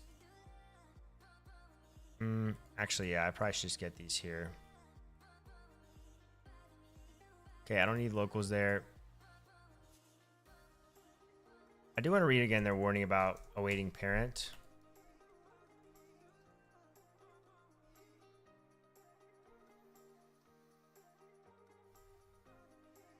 Welcome to the stream, though, EDU. It's nice to see you. I haven't seen you in a couple days.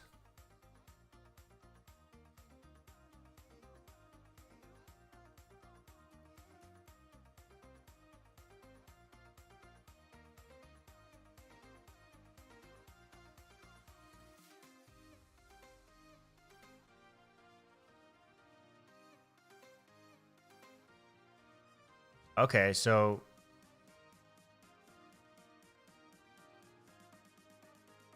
interesting. So it really should be, unless this depends on this, which it doesn't, and really I don't have to return this here. I just want to call await parent. And I want to call this so that it properly triggers my load function in my top level layout.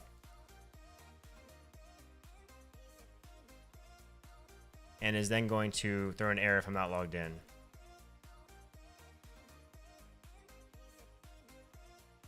Okay, so now we have applications available to us on our page here.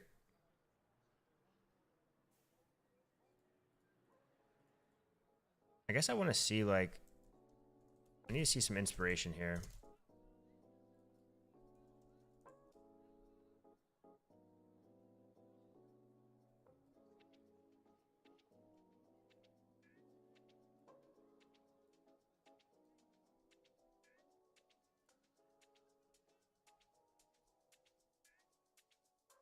This is pretty cool here. Something like this would be pretty nice, huh? This would be pretty nice.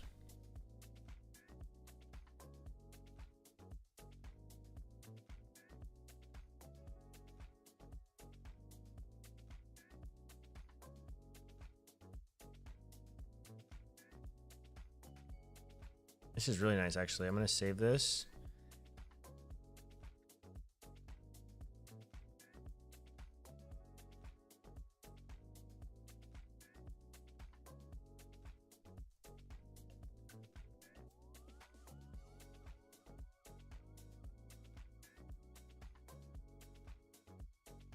It even like has a resume score and a skill match. That's pretty interesting, right?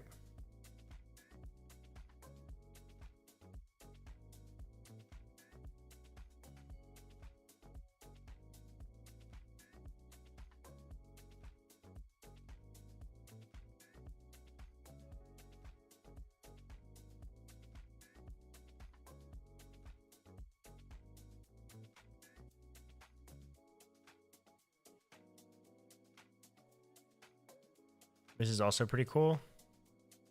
Kind of looks like Glassdoor, I think, does it like this, or Indeed, one of the two, where you click on it on the left and it shows you on the right.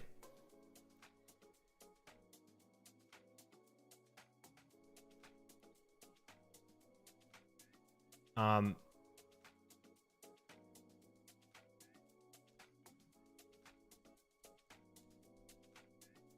definitely want to check this out eventually. I've had people mention this to me in the past.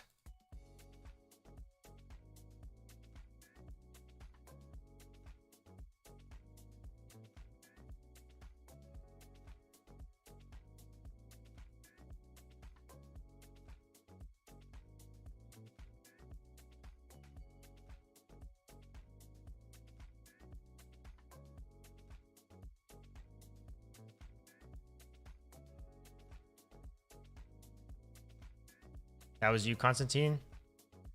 Constantinos? Yeah, I mean, this is a pretty cool library. Again, I just don't know if they have enough stuff that we're going to need. I wish I could use Tailwind UI. I really do. Table also looks nice. I really like the colors and everything, but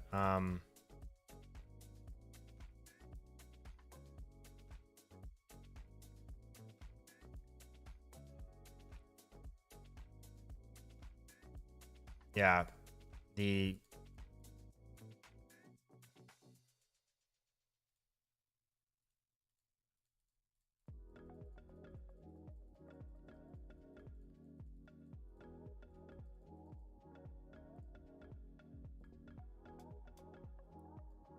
open up my thing here.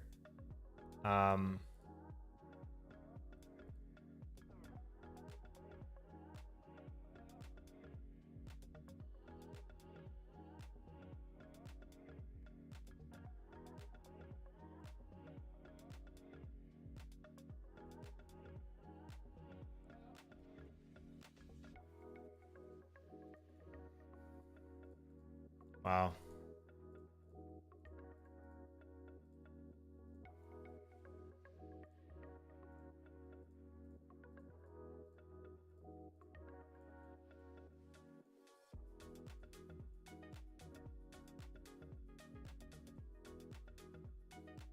This is very nice.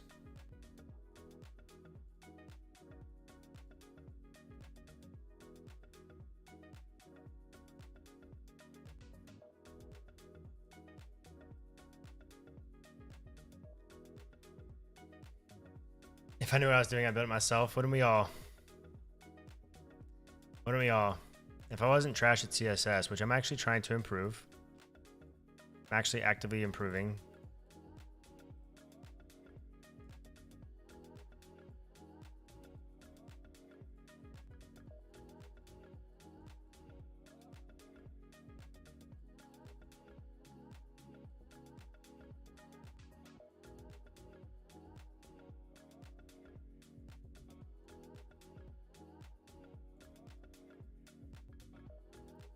Yeah, I'm gonna give this a try. I'm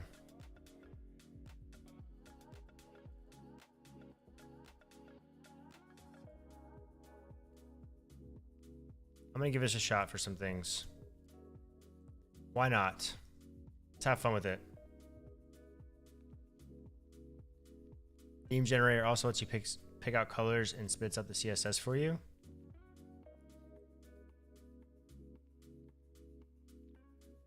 I like these colors a lot. I mean, this is pretty close to a... Where's my... Can I inspect the... I thought with Chrome I could check the... I thought it would tell me the...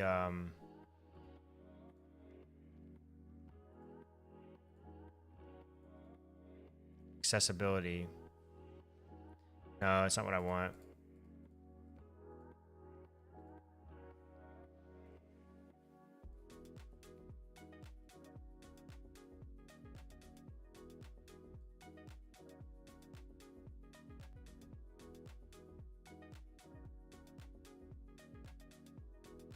No, I mean like oh, contrast issues. 15. Yeah, I figured that was a violation. This looks pretty close. Yeah, no, Firefox is like the goat browser. It even like can do certain things with CSS that the other ones can't. I forgot what it is. I actually have Firefox open already with my music playing in it.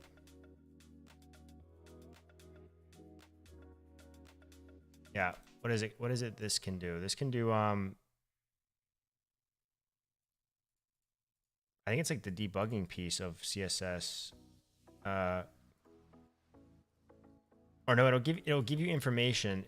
Yeah, for debugging. It'll pretty much tell you like, hey, you're trying to make this full width and this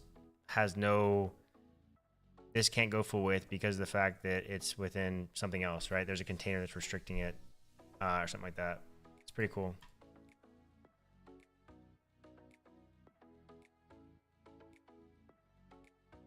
Nothing for colorblind people with those themes.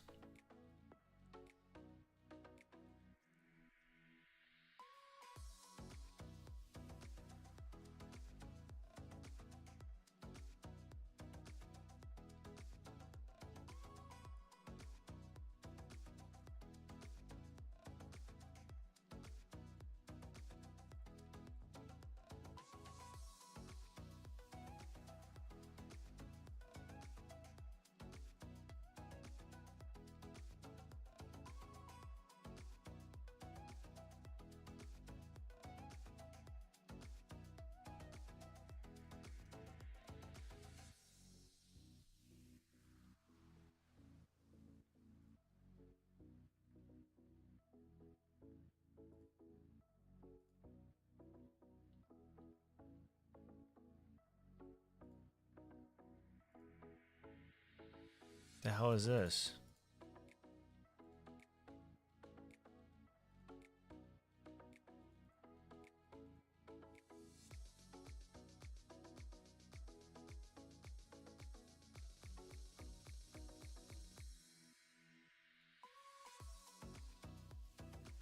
I don't know what kind of color I want, guys. It's just too much pressure on me right now.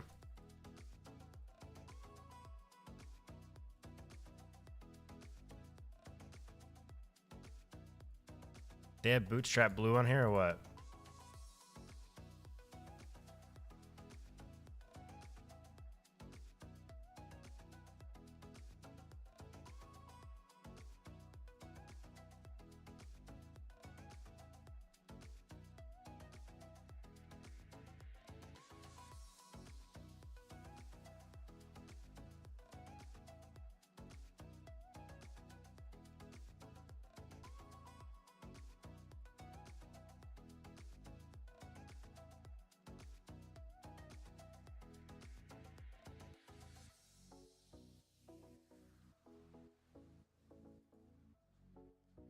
I think it's it's what they use as the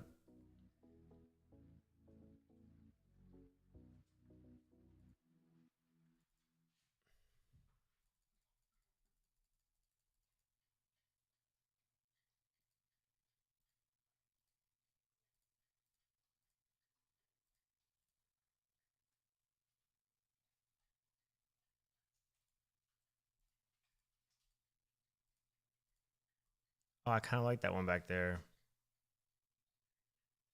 This is just straight up random though, right? This is definitely not like calculated at all. It's literally just randomly putting colors in there. I'll just use the default one for now. It's okay. How do I go back? Oh, okay. I have my music.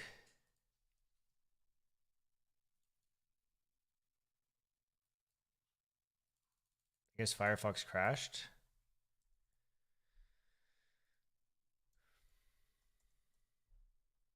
Sounds oddly quiet right now.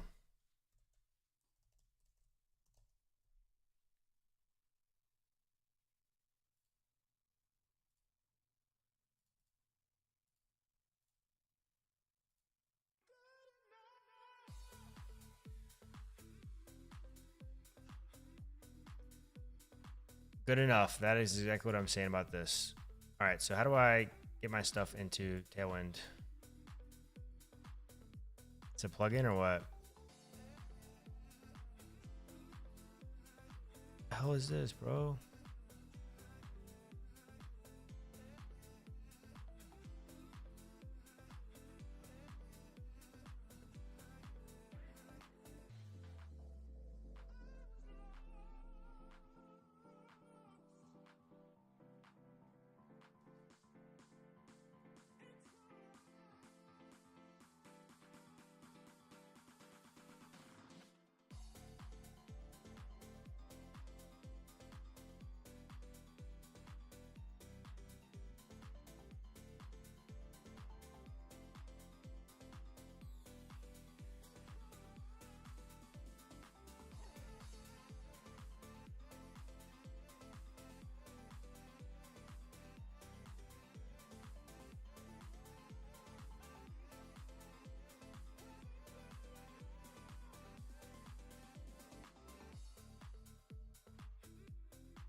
Oh, nice. Skeleton already handles this piece for me.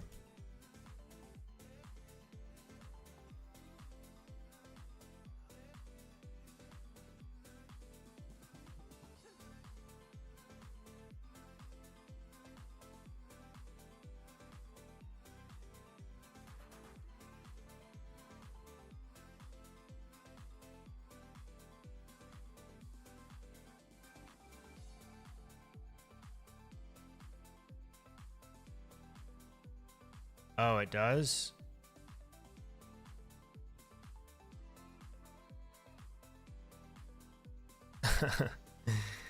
You're right. It literally says it here. I thought it was telling me what this function was doing.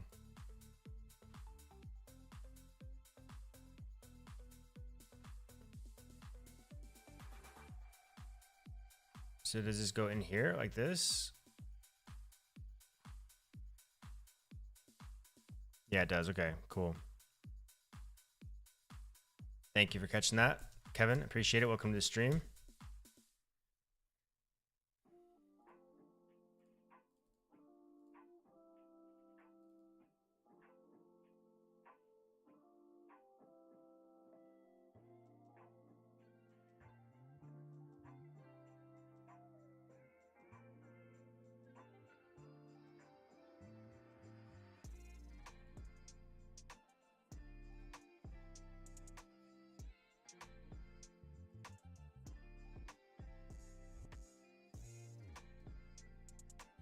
Wait.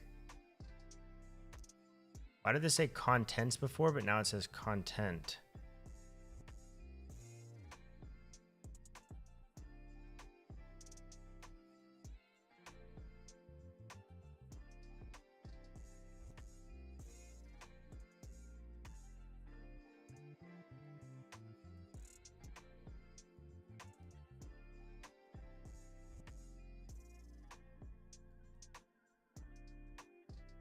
I wonder how this is gonna interfere. I wonder if this will interfere with Daisy UI at all. It'll probably make my app look like shit. We'll see.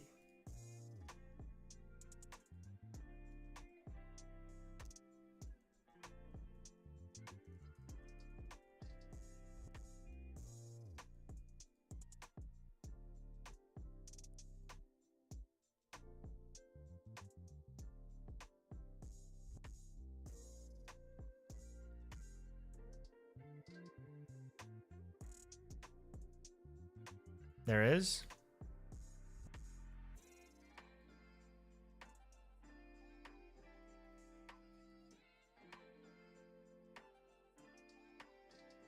Where is that in the docs?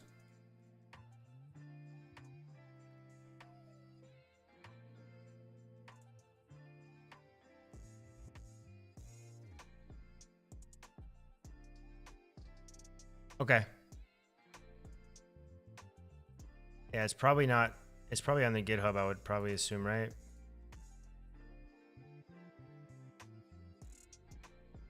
Okay, yeah, I figured it would just probably just set up all of the stuff.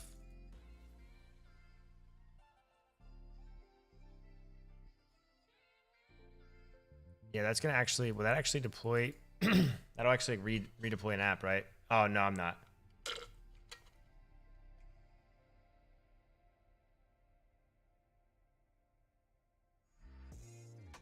That's cool though.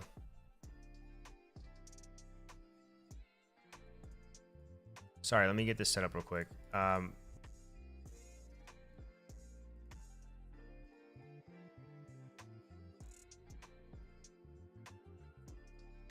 need to add this to my post CSS, which I just did. And I can have an app shell with a header, an app bar, navigation. I should be able to figure most of this stuff out though. Let's see here. They're doing this here, which is pretty interesting, right? Because my guide didn't tell me to do that. The first one.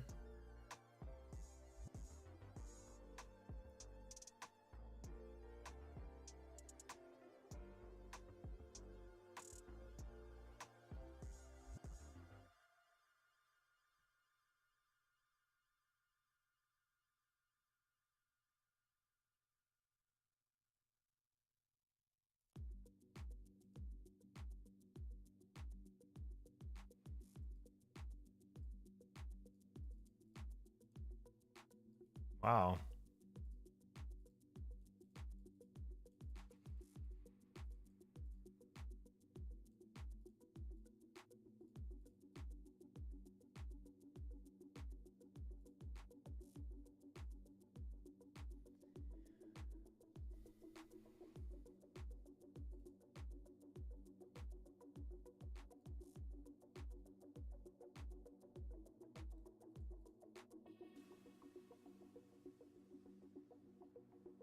So this app shell will go into employers, I guess first. I guess I can put it in both. Probably candidates first would be best.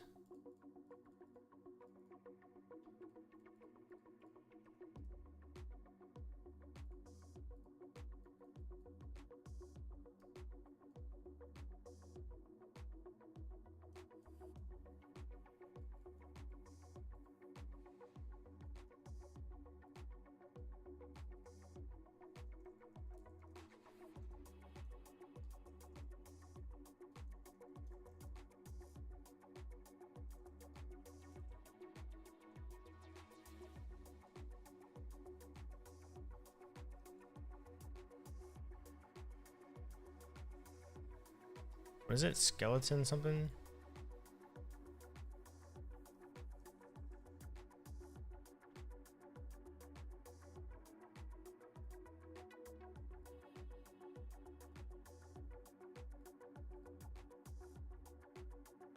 At skeleton lab / skeleton. There it is. Thank you, Nick Tech. Thank you, Coca.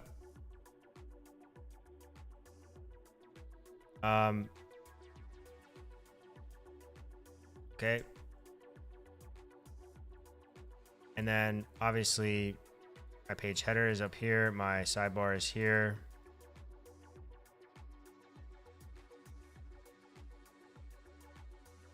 So for my header, I can use that app bar.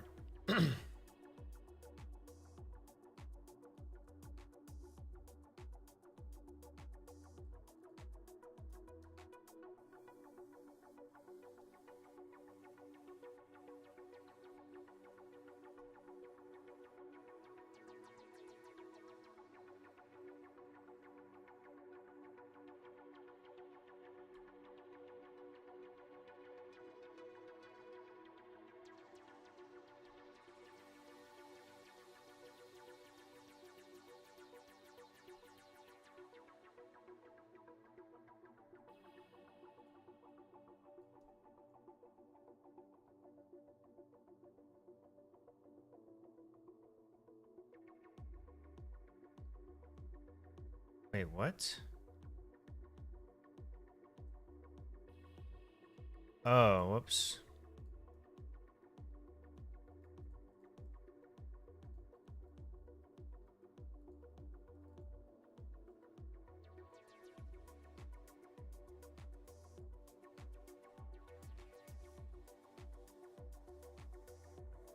That's interesting. This is really cool, actually.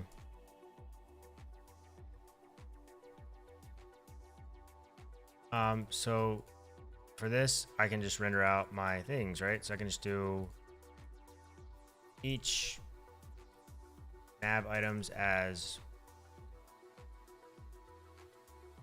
nav.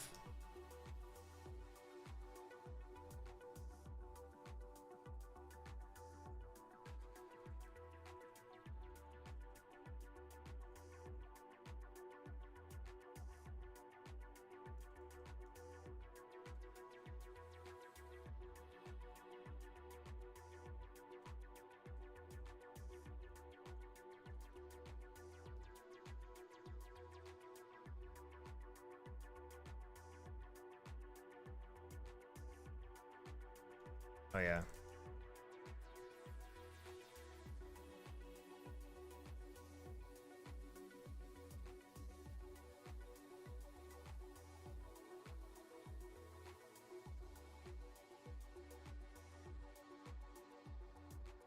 It's compiling everything? What's going on?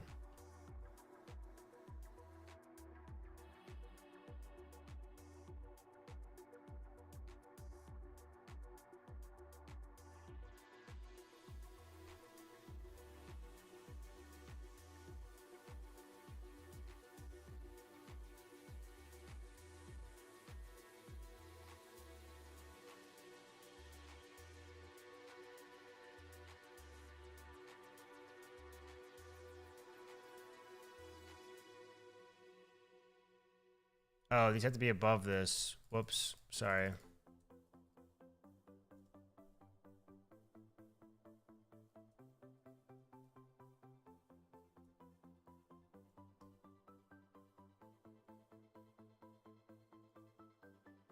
Does this one go above this one then?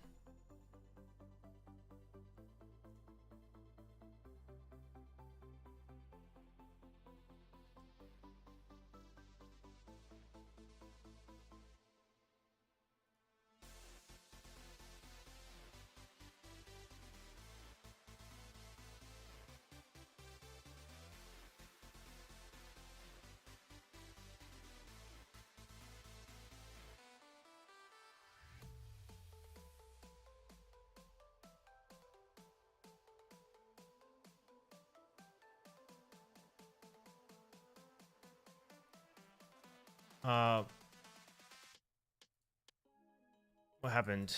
What's going on here? Do I need to restart the language server? Is that one of these times?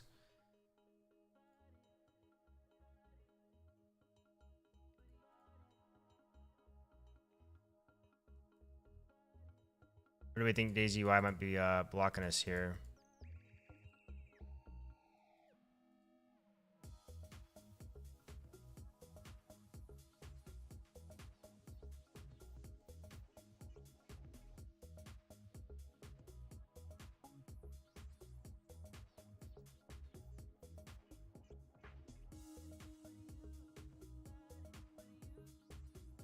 Yeah, that's what I was thinking too.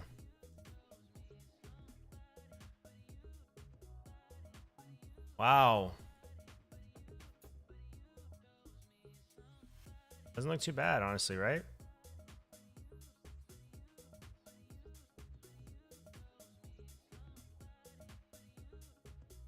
I don't need a sidebar right though. Let me actually customize that app shell a bit.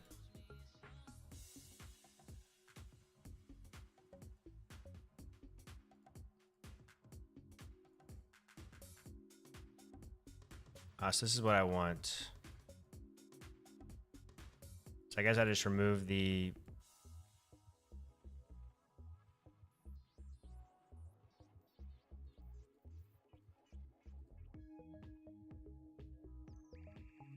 I also don't want a page header necessarily either. Because then I'm gonna have to deal with I guess I could just fragment. I guess I could just put this at the top of all my pages, or I could pass up like the title, but oh, there is. How'd you know what I wanted? How did you know that? Which one is it? Is it this one?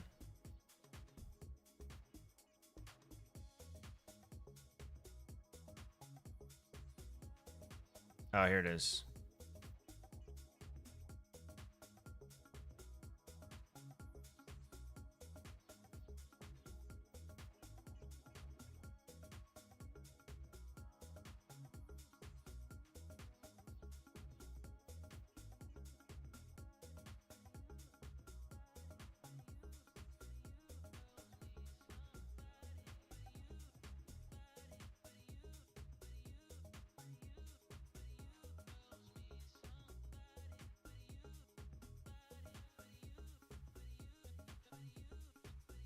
I guess I don't have anything on the homepage yet, so I can just do this. I have a sidebar left. I don't want that sidebar right, so I'm going to take it away from my layout.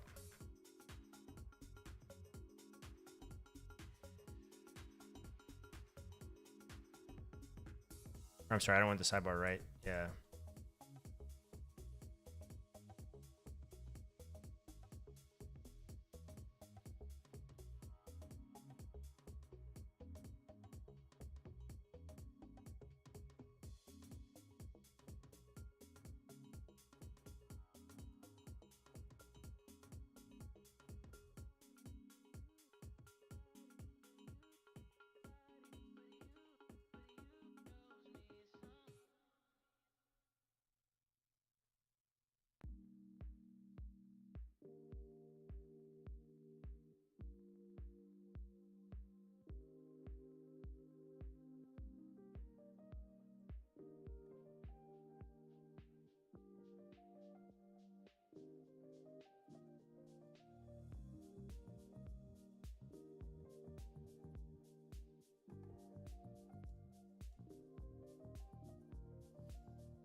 Oh, they're even using like a store too. Nice.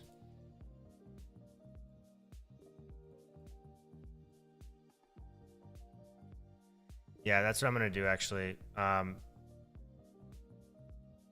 So yeah, let me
You double added the fragment lead? Probably did. I would not be surprised about that.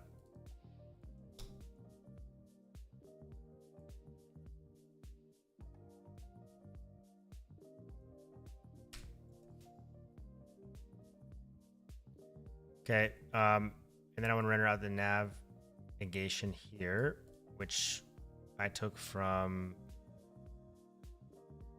sidebar left.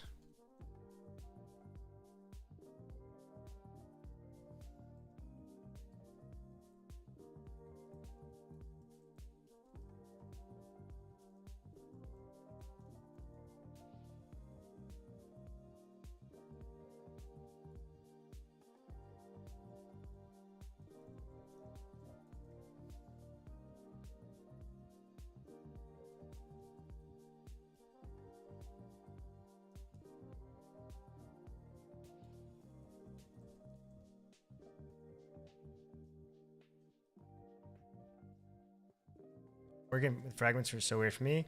It's interesting to me though. That's why I actually like the idea of it.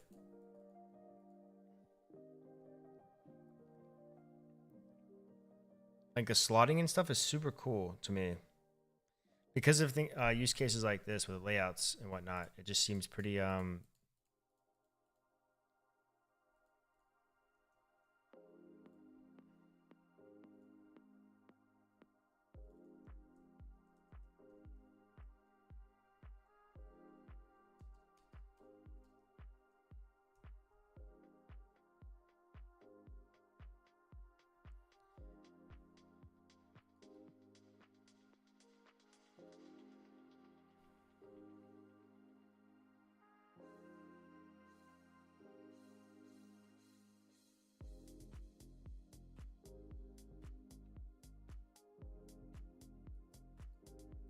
So I'm creating a store that keeps track of the status of it being open or closed, right? I'm assuming.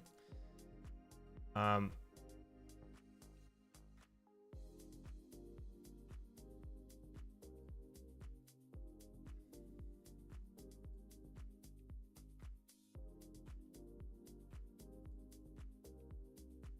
just gonna put this inside of the actual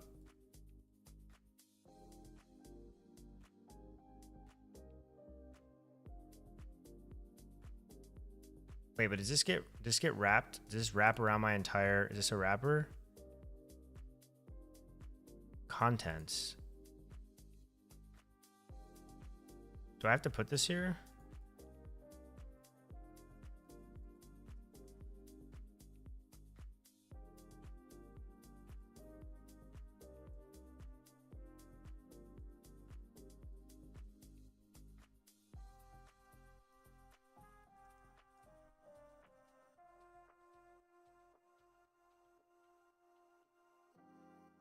Tell us after you've worked with Scouts and UI what you think of it and how does it compare with Daisy UI for you? I think it'll be probably better because it's built for Svelte. Like we actually have Svelte components rather than just a bunch of HTML.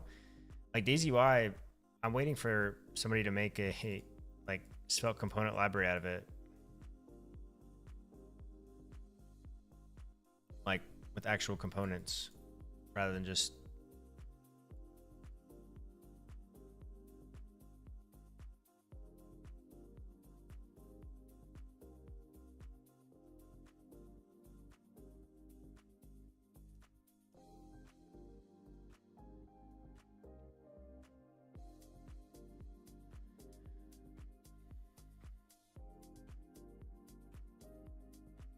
So yeah, this should be false. This should be closed now, right?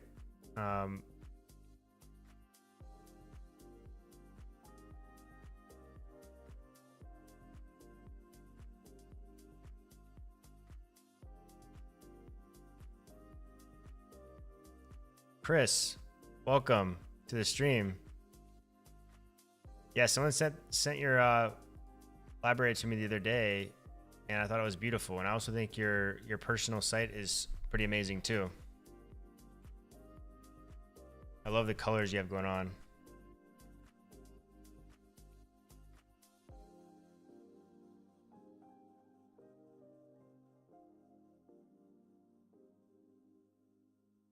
Yeah, of course. I know you guys are still early on in the process, but I'm always trying to try new things.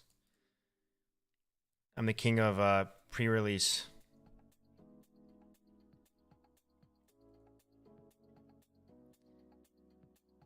So what did I have to do? I was on this guide here.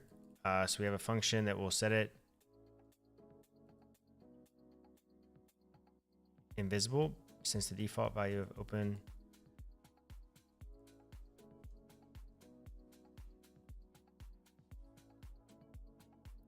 And then we're going to apply that to an on click on a button.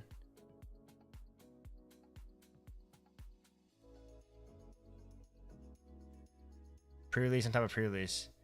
Hey, it's cool though, because, you know, you hear from the very beginning.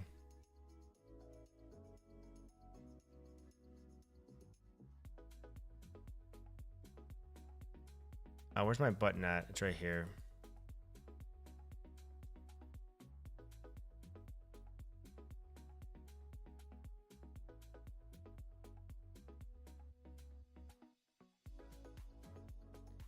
Okay, so right now, I think though, when I resize, I might have skipped a step. I probably skipped a step, to be honest. Or I just didn't copy something over properly. But my drawer is not hiding itself whenever. Oh, okay. This is it. Yep. That is my bad.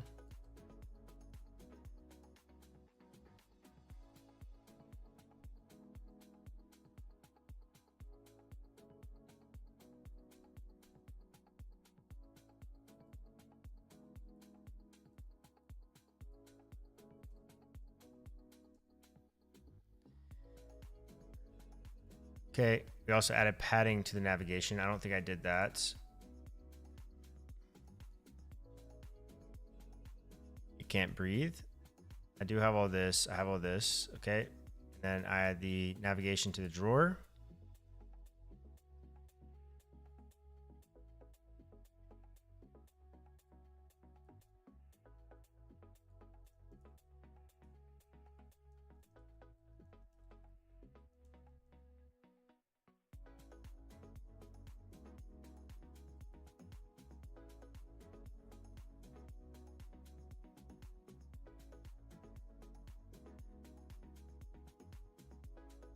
This is why I love slots. This is what I was just telling you guys, why I love the idea of slots.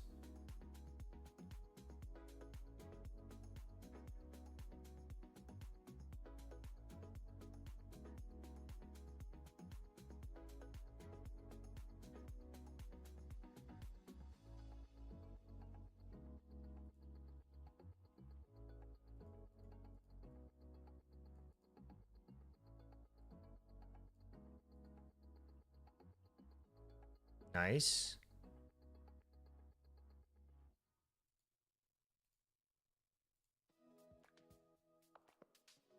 Wow.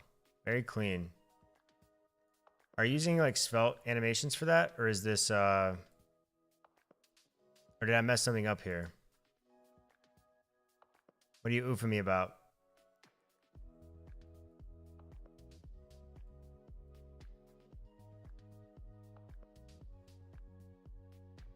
Yeah, it's very clean. Yeah, that's what I was thinking. I had a clean oof in my head too. I was like, wow, it's very smooth. I will say, looking at this, look how I think flow bites, not to give them anything any crap here, but I think they have a drawer somewhere and it just wasn't as clean as that. Now I want to finish reading this because tap the homepage link, the drawer remains visible. Okay. Yep, because we didn't update the state. Can we just set this to the opposite of... Actually, no, that wouldn't actually set that.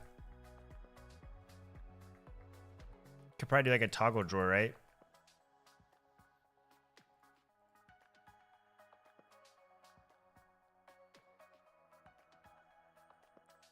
Believe it or not, it'll be even easier in the next release. I just overhauled this a bit, easier to implement and smoother transitions. Wow, that's awesome.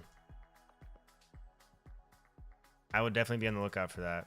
Again, when I first saw this, I was like, whoa, what is this? I hadn't heard of it until a few days ago when I think it was one of these guys, Konstantinos, actually mentioned it to me. Okay, so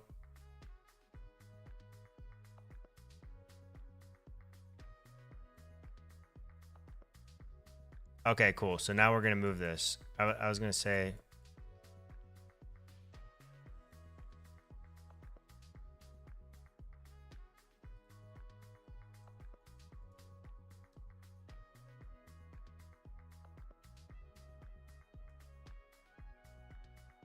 and then I'm gonna remove that from the... I have like 50 pages open here. One second, let me close out some of these.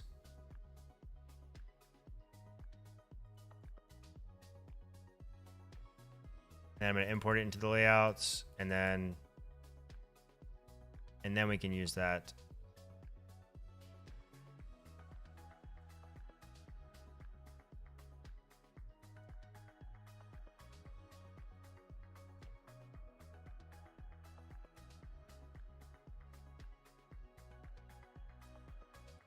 I had the same feeling on it and still working through some nice progress in my SvelteKit app with it. Today I tried a little bit of Astro with it for fun. I haven't used Astro actually. I need to like redo my personal site, but it's just something I just have no true desire to do.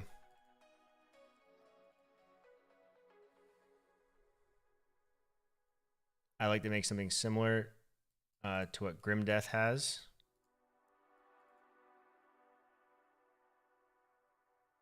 Very simple, just has the his main projects and whatnot.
Oh, this is actually like this though too. I like this a lot for the sidebar. I don't know, it's called an app rail. I don't know what I've always called that. I've called it like a sidebar with icons, but app rail sounds cooler.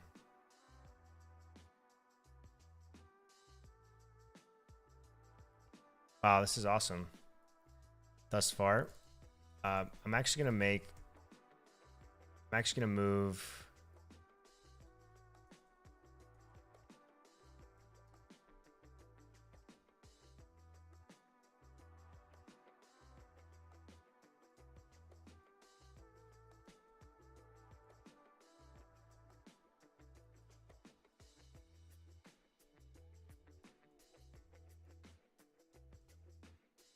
I have a UI store.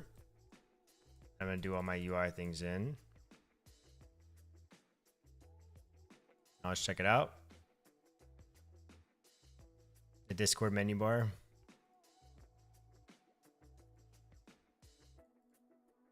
What did I forget to do? Oh, I forgot to add this to my link.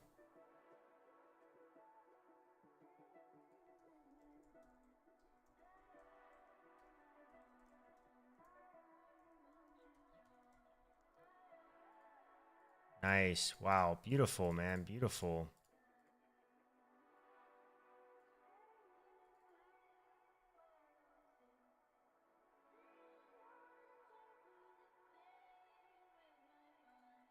So I think his sidebar is slightly too big, so I'm gonna actually style this up.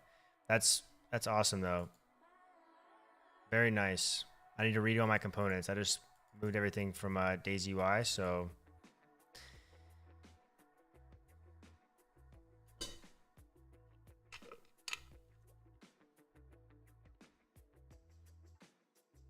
what, you don't like the drawer protruding half of the app? What's wrong with you?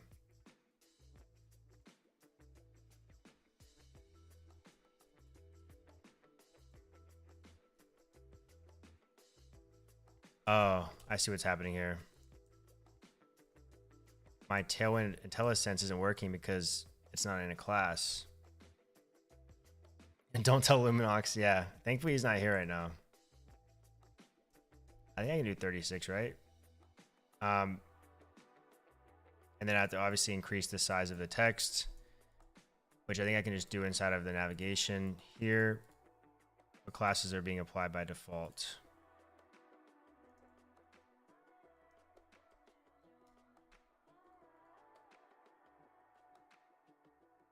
Wait.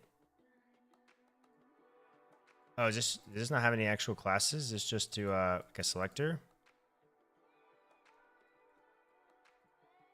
Or I can't see it because I don't have the style sheets.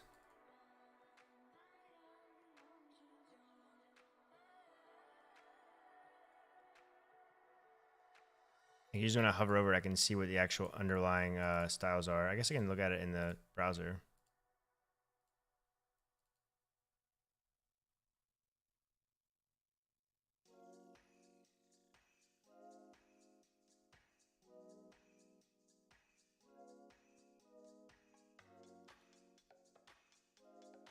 Oh, are all the classes applied?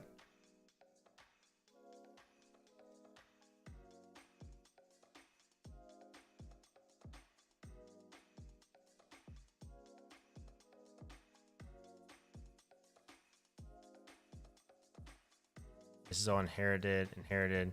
So it's literally nothing. It's just a nice. Okay.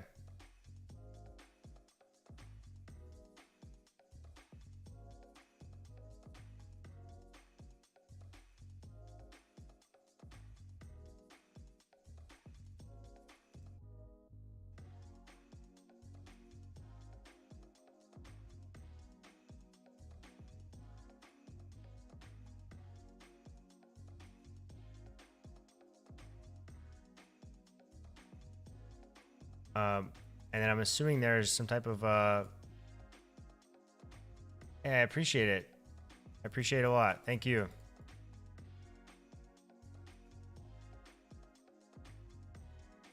So for this thing right here, this is okay, so it is list nav A. Got it. Okay. Yeah, that's how I try to make my streams. Nothing too crazy. It's usually me just struggling to accomplish something in a reasonable amount of time, but we have a good time, I think. Okay, so here's all the stuff that is on this list nav.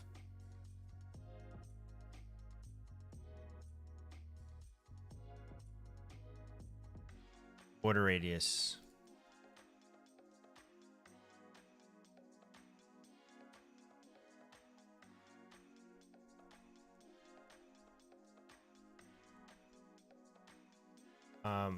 Okay, yeah, that's it. And actually, I don't want to make the whole thing like that. I want to do it to this link here.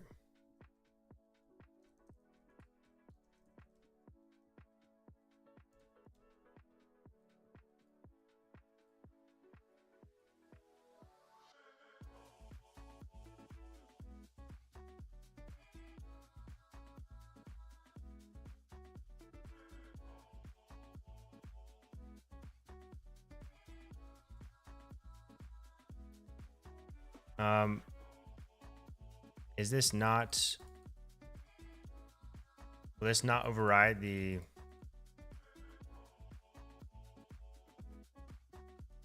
Or do I actually have to modify the selector?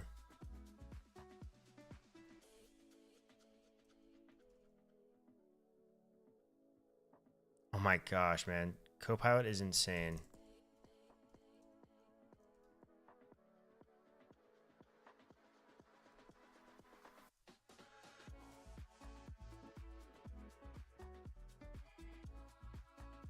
Okay, cool.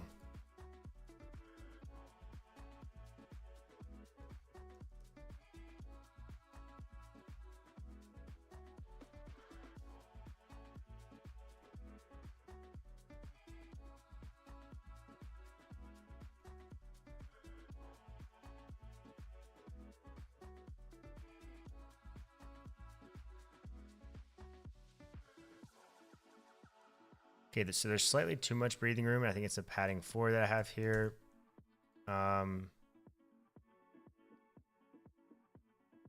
Again, your styles, Grim, are probably probably proficient or more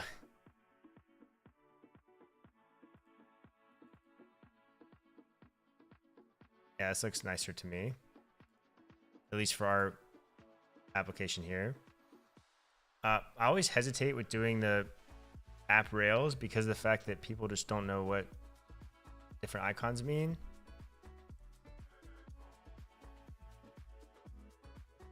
I actually meant to put this on the... Yeah, it works. I meant to put this on the employer's view. So what I think I'll do...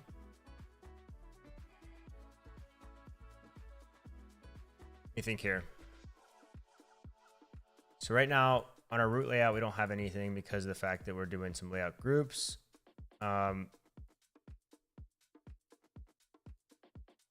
However, I think for candidates, we just give them a top nav. But then where's our inspiration at? Where's that little picture at I saw?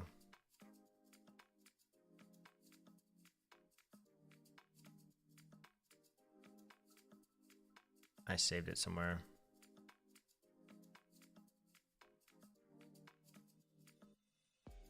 Yeah, so like something like this on the employer side of the app will be nice, but for the candidate side, I don't think that we need a sidebar. So this will be fun. Don't tell me, Grim, or anybody how to do this. Let me see if I can just solve it really quick. So I believe all I have to do is just take that out of the thing. So first of all, I'll copy all of this over here to the other layout.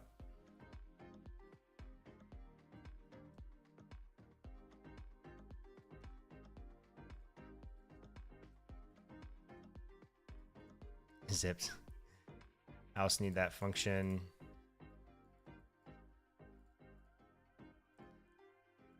No, feel free. I'm just being funny. I feel like I always solve the issue, and then I look over and someone answered it 5 minutes ago.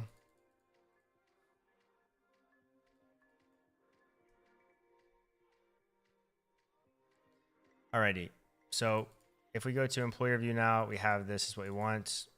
I don't know how I feel about the page header. I know we can set it using like the page store. So maybe we do that.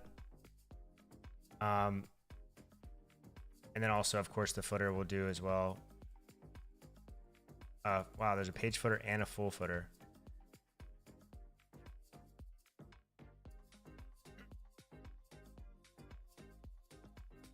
So for the candidate side, though, I don't think we need the sidebar on the left. I do want the drawer.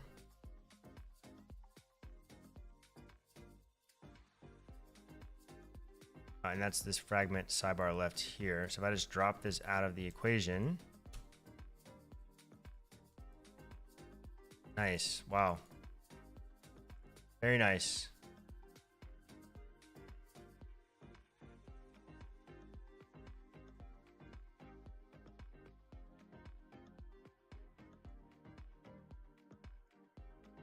The reason he used width 0 here is because you're modifying something, right?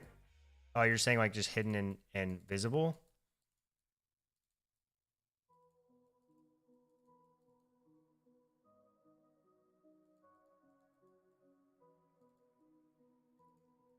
I think it's a matter of, it's probably the transforms, right? It's probably the animations, or no, he's using svelte animations. I'm not sure.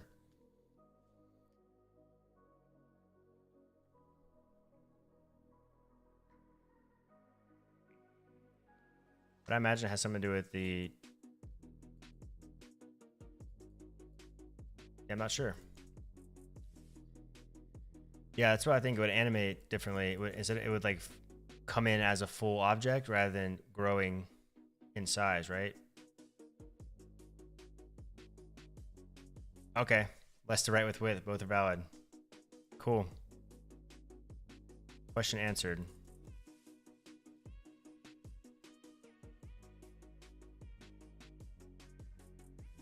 Okay, so this is what we'll have for the users. I want to see the app bar and see how... We have slots for trail and lead. I'm assuming this is trail, this is lead. So we can have some nice links and stuff at the end. And I guess I would go at the end.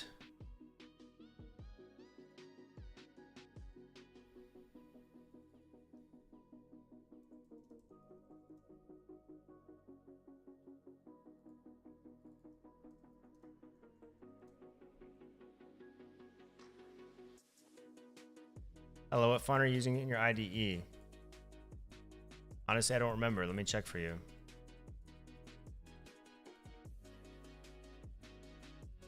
Cascadia Code.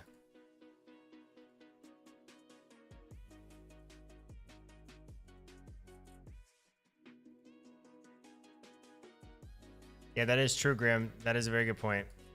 If I wanted a different size for medium or large and XL, I guess you could do it. You would just have extra. You would have the width and you'd have the hidden.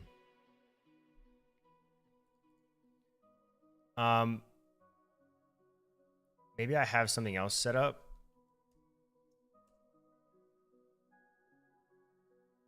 It might just be because my font is so zoomed in.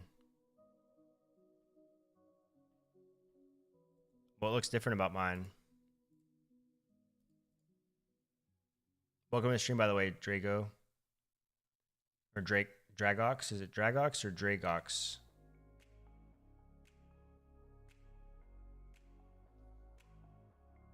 Okay, so he's rendering that GitHub link here.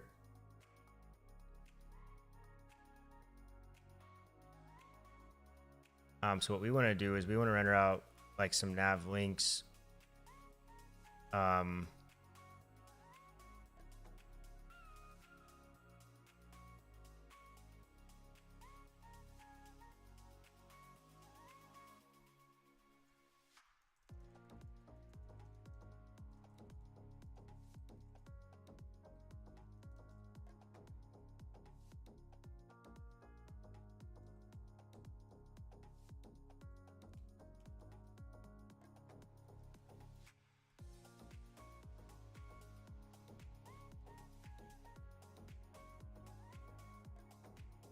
I don't need these. These are all internal links.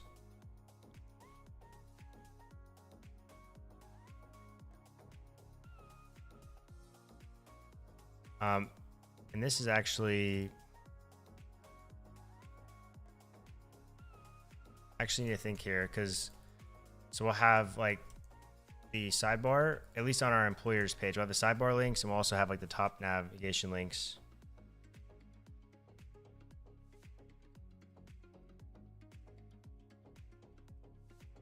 Did I put this in the wrong one? It doesn't matter.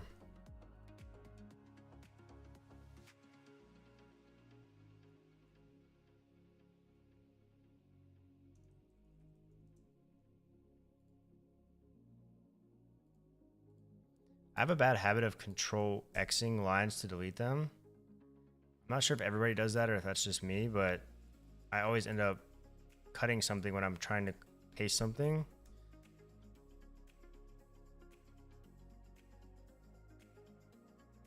We'll try it out in a lead too.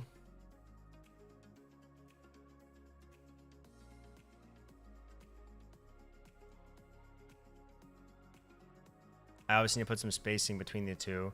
This just looks so naked over here that I guess I could put the account stuff over there.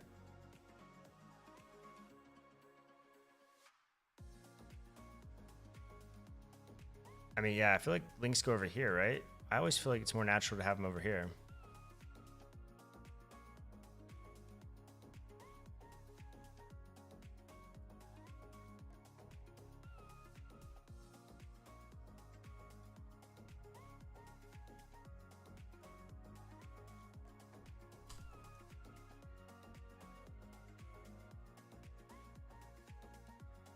Yeah, this feels a little bit more natural to me. When we go to add more stuff, then we can move it around. Okay, so I'm gonna get rid of the page header as well for now.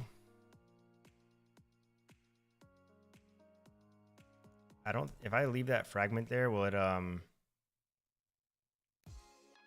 hurt anything?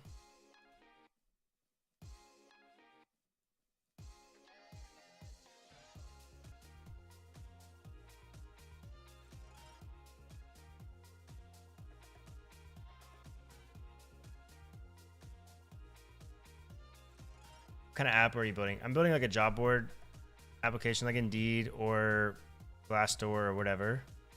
It's more of just a personal challenge to myself to see if I can do it. But handling like, you know, different views for different types of users, whether it's a candidate or an employer, having job applications. Oh, this table actually is formatted already pretty nicely. And I didn't even update the component. It doesn't look terrible. Yeah, handling application or handling, you know, role-based access when it comes to that kind of stuff, and then also working with the Google Places API potentially, or some type of Open Maps API, whatever, to handle like location. Yeah. Thank you. So I'm curious. I wonder if, and Grim, you may be able to answer this question. So, I guess this would mess with that though, right? I'm trying to think.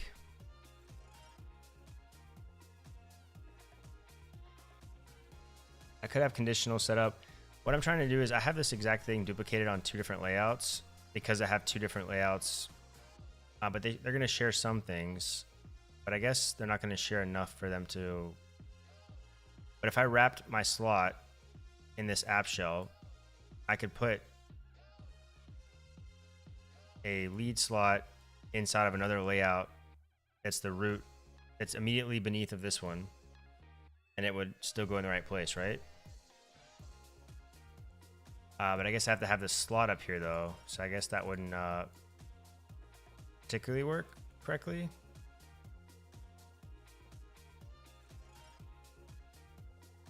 No, I can get the page. So I'll be able to tell what active page I'm on. I can do this with the URL path or the page dot URL path. So actually, is there like an active class?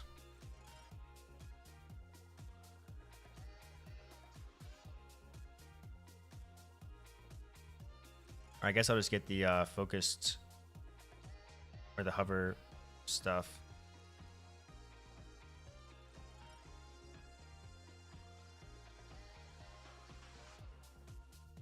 I actually need to get the hover.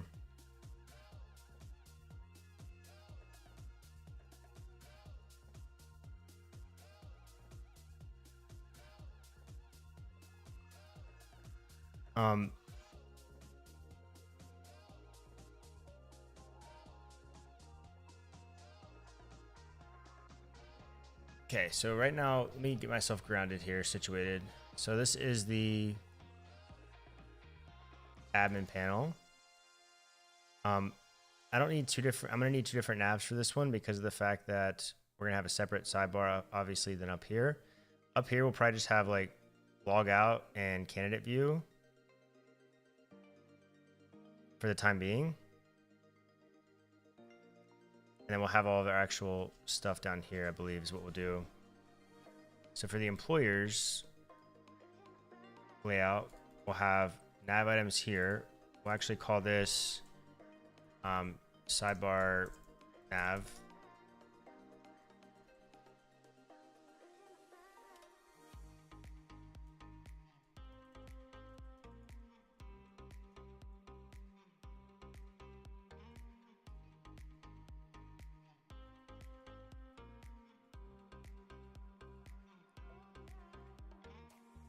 So we're gonna have one link here. It's gonna be for candidate view, so we can just take this, and then we'll also have a button that'll be a form wrapped in a form for that logout action.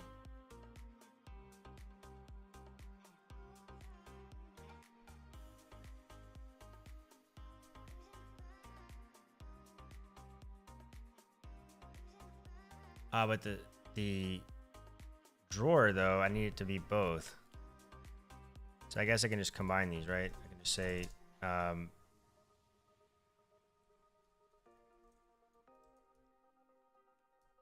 yep, thank you, Copilot.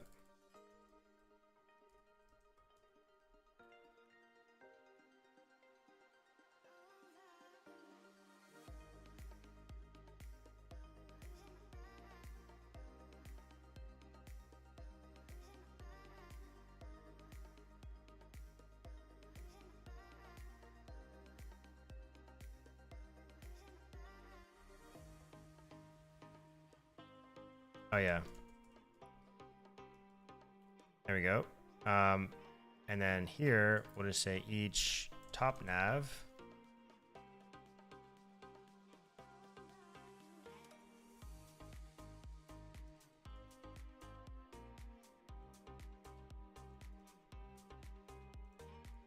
sidebar nav. Nice.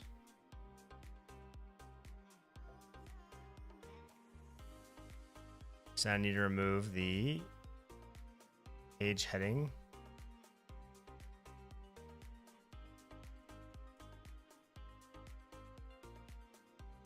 Also get rid of the page footer as well.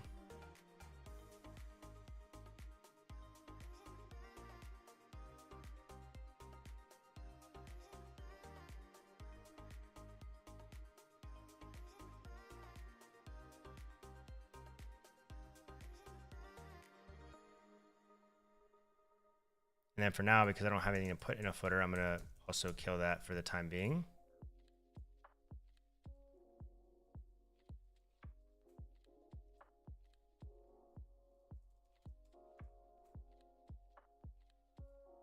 Okay, nice. So I can just add a little bit of padding to the fragment.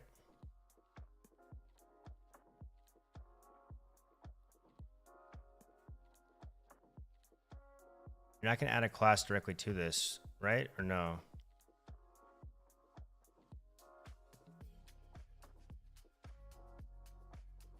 So these are layout groups, German. So they're actually not really, don't even think about them when it comes to routing. They don't impact the route at all. So like right now, the root route is inside of employers, or I'm sorry, inside of candidates. I can't have another route, another root plus page.svelte inside of my routes directory because this is already the root route. So all it's for is for layouts. So grouping layouts. So right here, I have my actual root layout, which doesn't really apply any styles whatsoever. And then I'm able to apply specific styles to these layout groups individually. And then they all inherit. So yeah, you can break out of your groups, but the root layout is always there. So like later on on the tree, if I wanted to eventually break out of this layout, I could break out, but I wouldn't be able to break out of root. Yeah, they're very, very handy, especially for nested, nested layouts. Having like sidebars on certain pages that you don't want on others, super handy.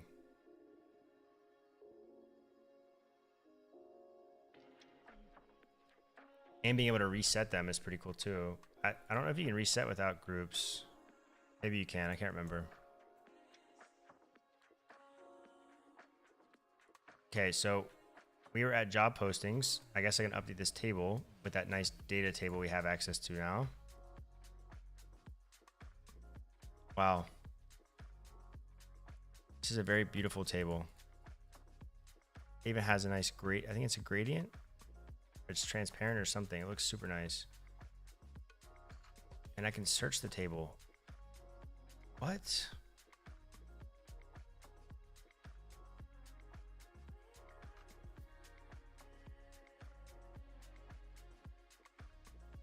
Wow.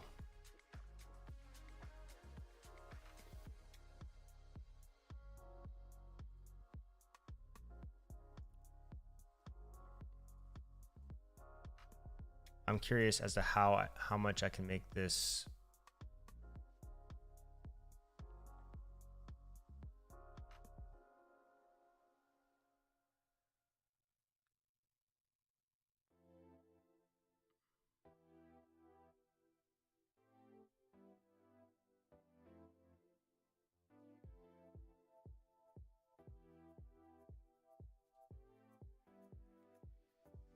Oh, really?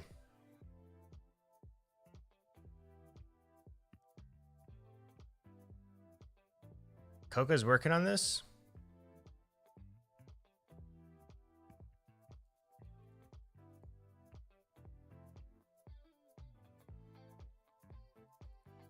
These are already, I mean, this is pretty solid. I mean, at least from what I can tell. I haven't used it, of course, but it looks clean. Talking about Coca Koala is a maintainer. Oh no, Luminox is here. Quick. I need to hide. Hey Luminox, remember how we said we weren't too worried about the styles until, you know, all the functionality was done? Well, what happened was, yeah. No, I never figured out what the problem was with Prisma, but I just switched to a local Postgres database.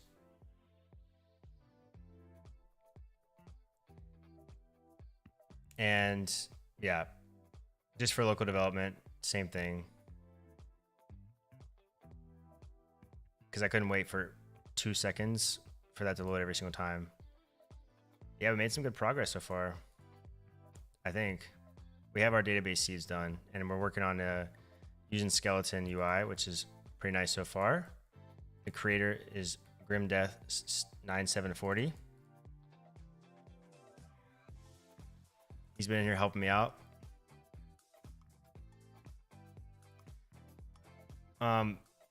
Data tables.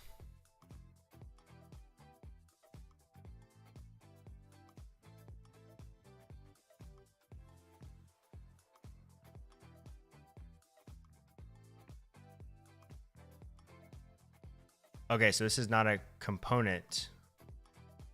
So I can make my own data table component.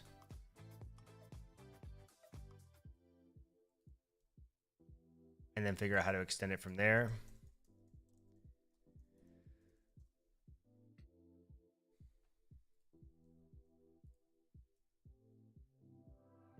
Oh, whoops. Okay, I already have source data, but I guess I'll just use this for now until I get it set up. Data table model. Huh.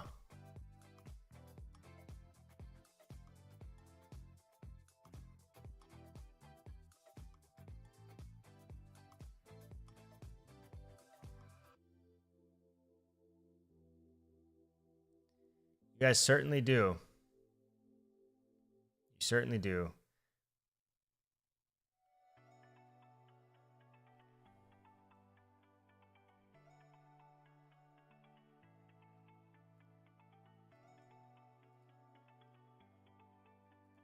To be honest, since I started streaming, I don't know, a month ago, I haven't even had time. I haven't even had like the time to keep up with New libraries coming out like this because I spend all my time streaming, my free time streaming. Did I forget something?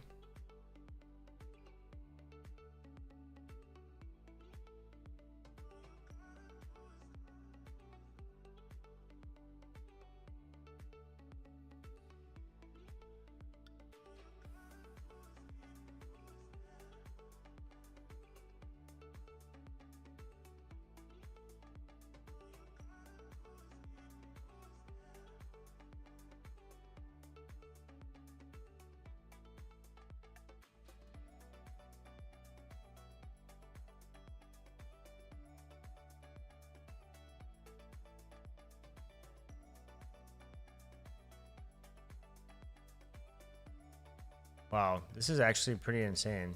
You guys have all of this done for us here.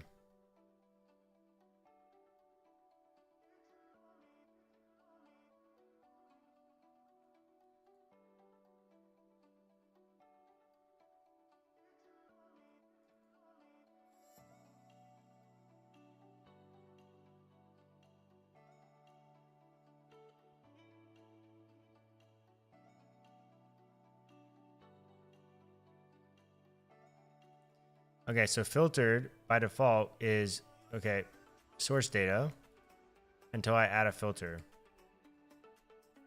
Right? Oh, or based off of this pagination? No.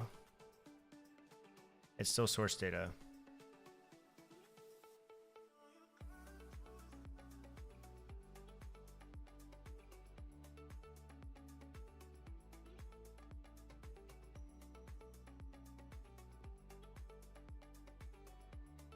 We have weight and symbol still.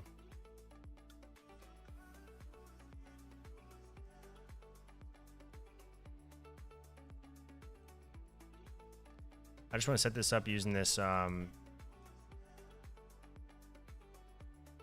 this dummy data real quick so I can just see, mess around with it.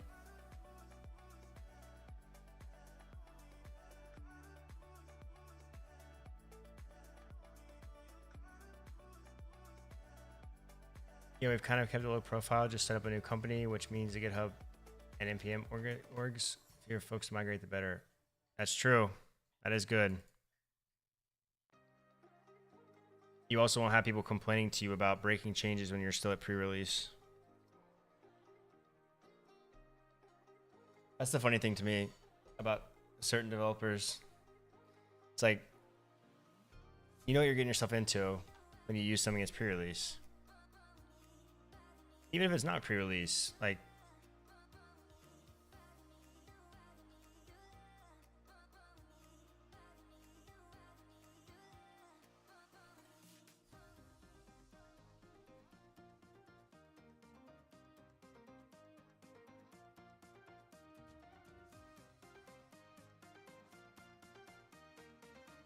okay, so this search bar, you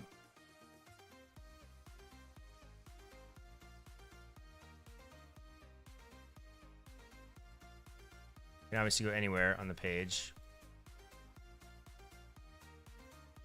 But we could access this from anywhere, right? So we could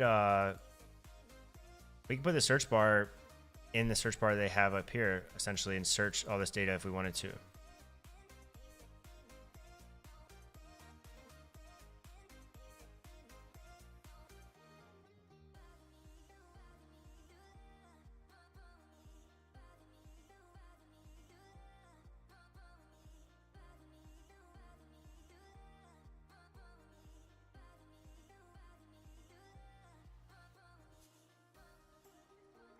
Wow.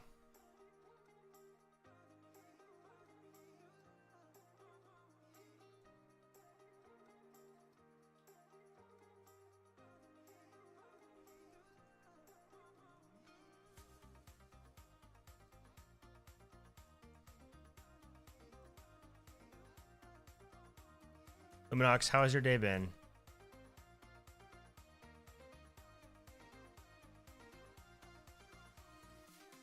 Surprisingly, no bots have been in here, thankfully. No bots have been here today. For you to destroy. Uneventful?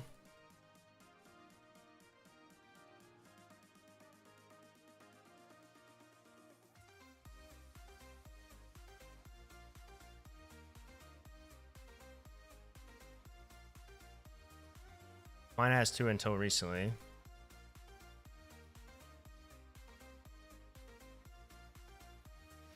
What exams do you have?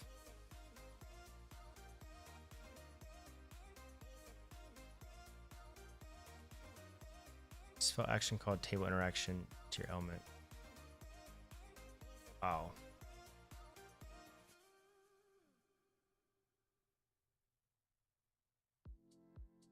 I guess I don't even have a table set up, so I should probably do that, right?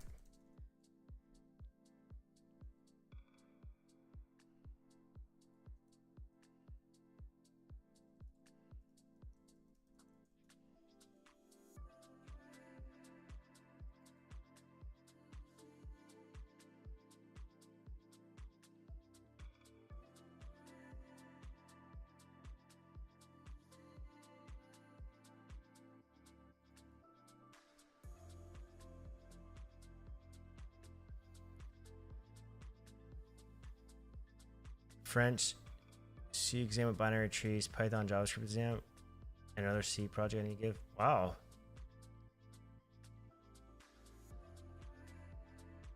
It's literally an exam with Python and JavaScript. That's just not even fair.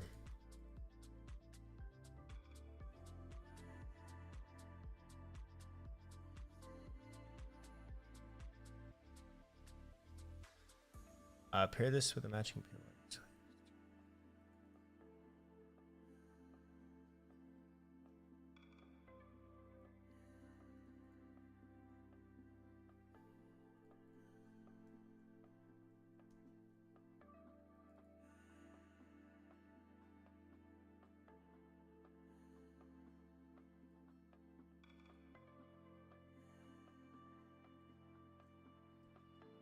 Wait, what is tailwind elements? Do I need to have that?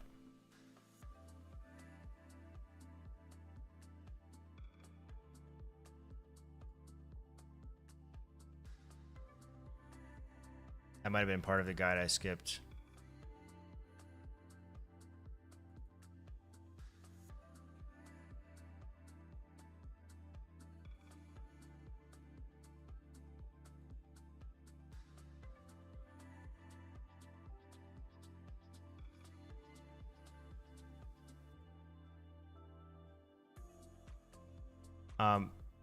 Do I need to have those?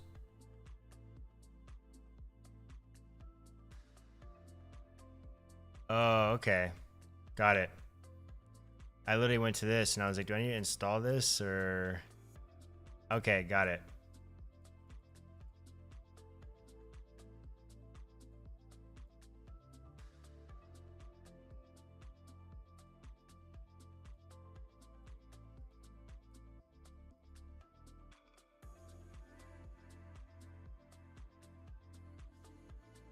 Yeah, I mean, I was about to install a new package right now. Yeah, I think it's just a bunch of like bootstrap components recreated with Tailwind, but with better design and more functionalities.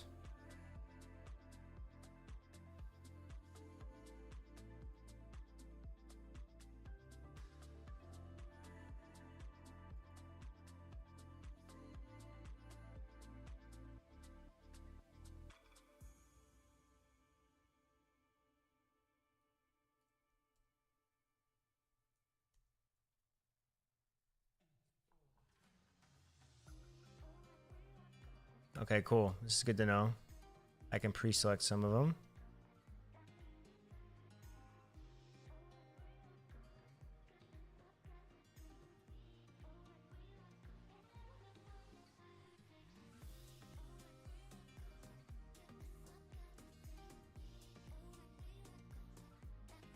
Paginators component to learn more about this feature.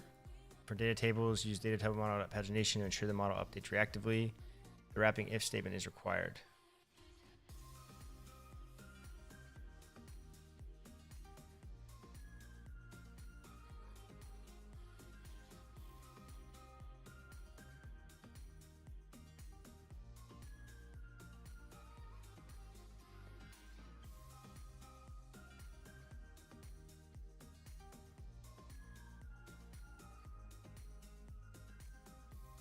Okay, so this is the on amount. This is the on page change.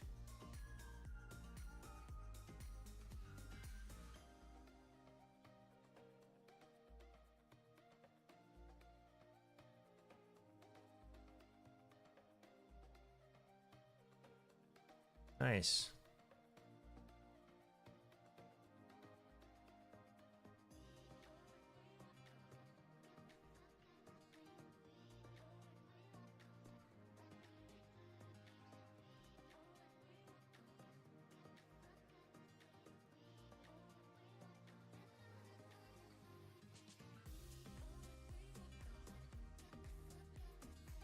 And this goes, I think, outside of the table, right? Yeah, I think.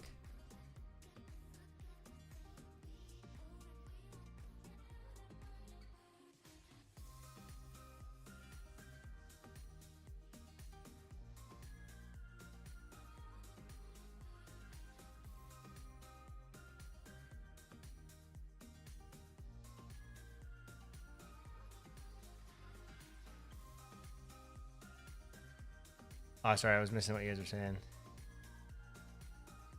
Tailwind skeletons.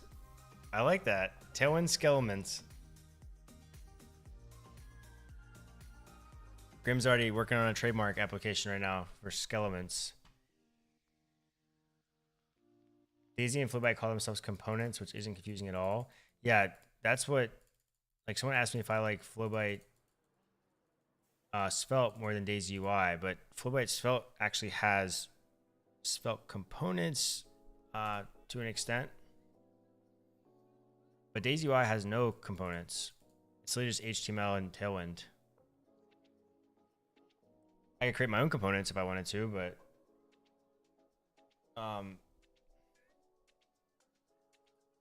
they wouldn't be as nice as these, that's for sure.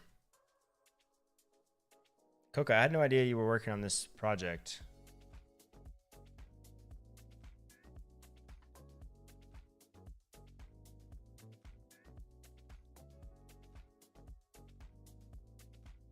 Yeah, literally. Hey, Kevin, see ya. Thanks for hanging out. Appreciate it.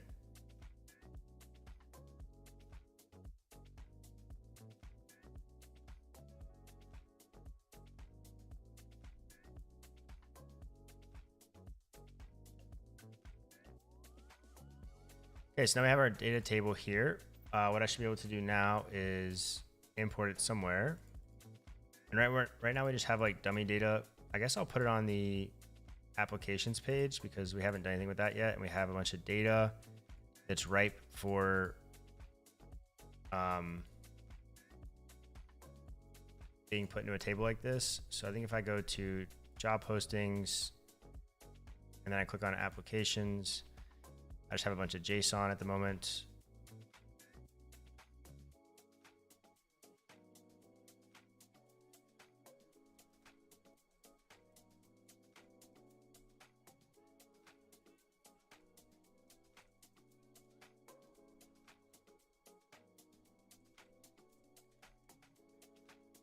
Okay. What do you need from me? Oh.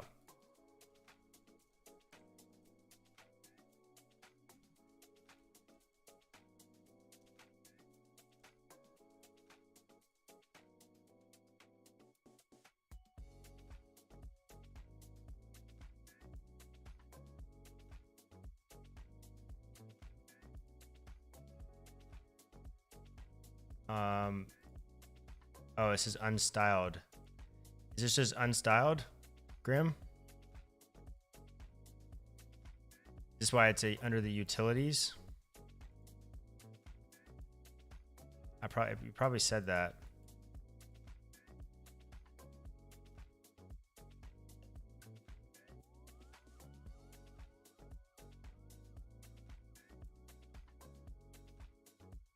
Oh, I didn't even add these classes. I'm sorry, I'm silly.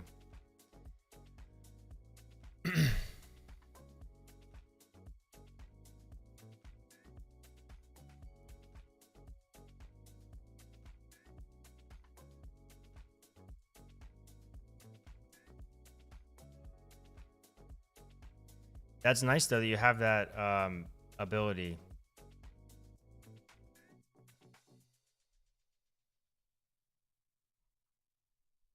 And then we also have that div, I think. Beautiful. I obviously need to give the page a little bit of padding, which is okay.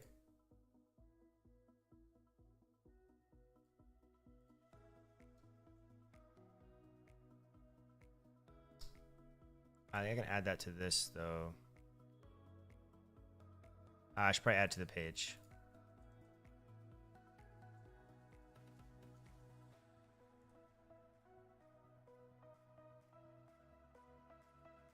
And I'm guessing that the paginator should not go within the same div.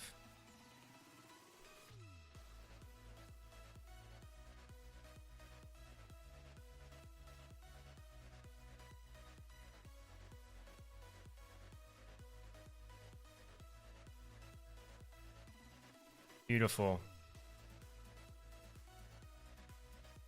My search button isn't the most beautiful yet, but we'll get there. And this thing is a little bit too close, so I want to add some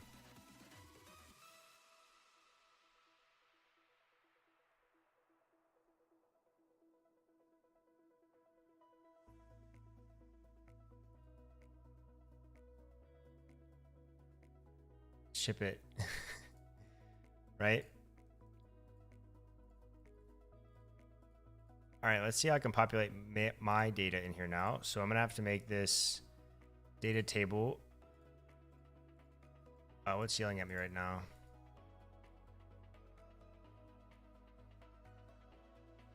Wait, why did this just... Oh.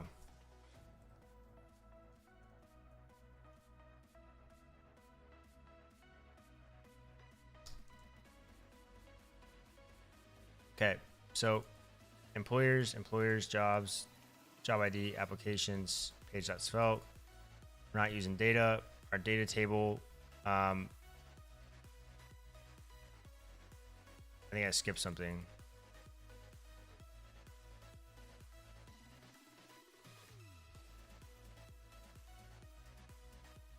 Oh, that's the pre-selected ones.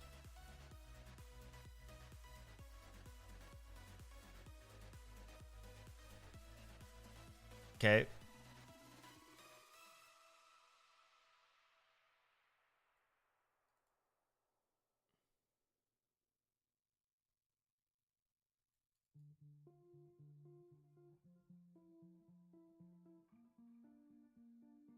Wow, this is cool. Okay, so let's figure something out. So we obviously are gonna have a table head for each one of these items.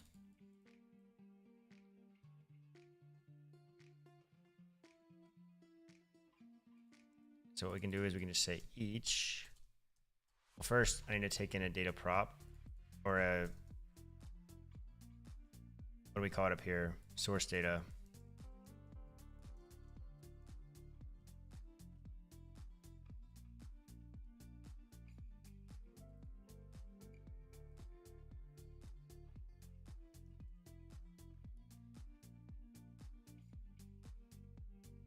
And when you go into each, when you get the keys, object.keys, or what is the actual...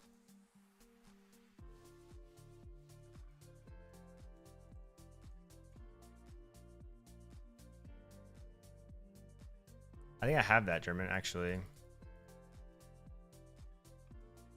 I have each right here. I think I do object.keys though, right? I can't remember if that's a svelte. I thought I could just pass in like an object, maybe down here. Maybe it's just the index. Oh yeah, each objects as, and I can destructure them.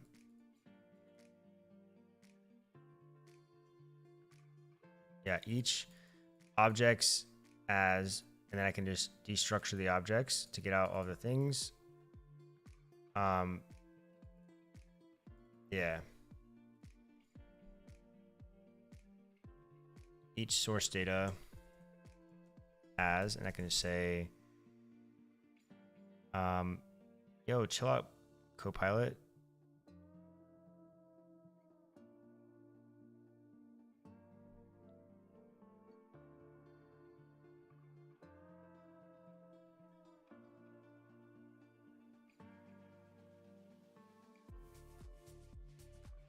That's pretty interesting, though. I will say.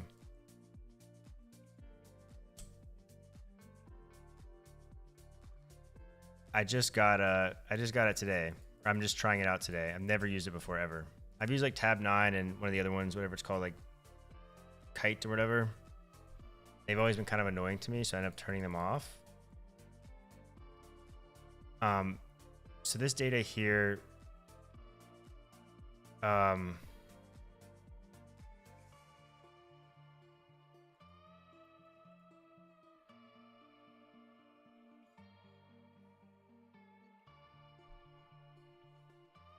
me think here how I want to do this.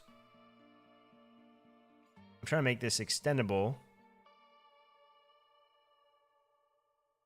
Yeah, so far it's been pretty weird. Like I'll be talking and it'll just auto suggest something for me, which is pretty nuts, but exactly what I'm talking about doing. Okay, so I want to render out a head. I'm trying to make this extendable. Or not extendable, but just dynamic enough to where I can use it. I can't think of the word I'm looking for. It's not extendable. It's not. Skeleton isn't popular enough to qualify us for the free version yet. I'm sorry to hear that. I'm on my 60-day trial. We'll see how much value I get out of it.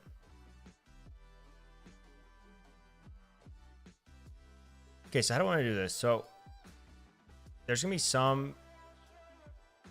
I need to get all the keys.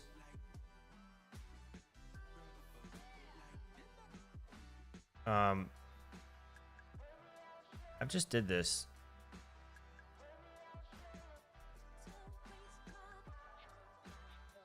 I'm pretty sure I can do that here. Hold on. Pretty sure I can do each source data per object.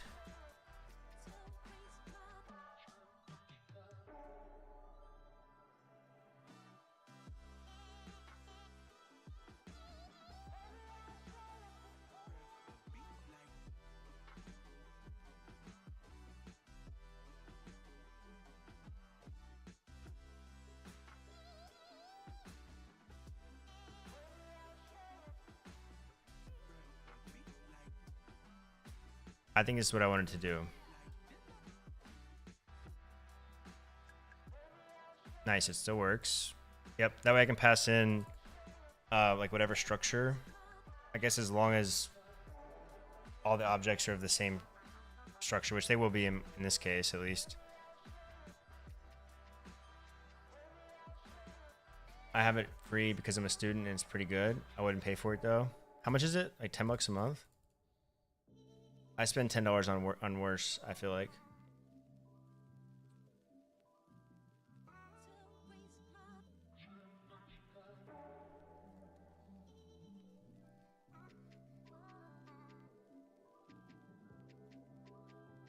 Yeah, that's what I've noticed. It kind of just, I just hit tab and it just puts all that in. I kind of just edit it. It's just nice to. Well, I'll say $10 in the US. I guess I feel like the average American spends a lot more money in worse places.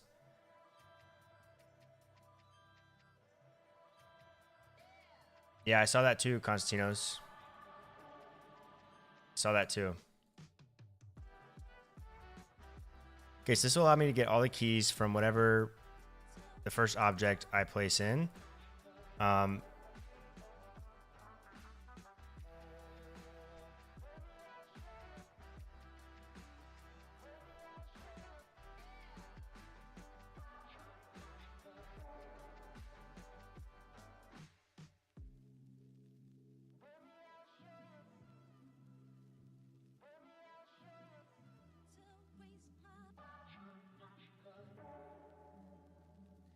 But this is going to give me a difficult time, I think.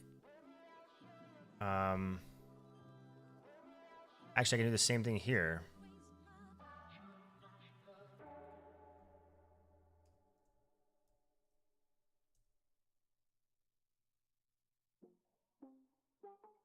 Okay, this is actually pretty solid.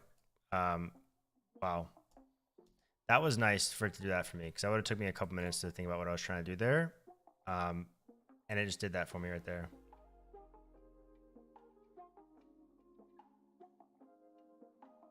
It's like crack. And when it gets you hooked, or it's like opiates, really. That's what it is. That's what we're comparing Copilot to now, huh, German?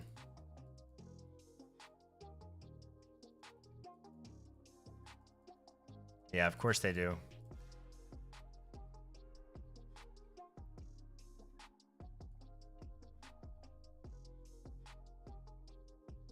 Yeah, I don't think a robot, or I'm sorry, I shouldn't say a robot. I think a robot could, but I don't think somebody who's never programmed before could, at least in its current state, could just do some stuff.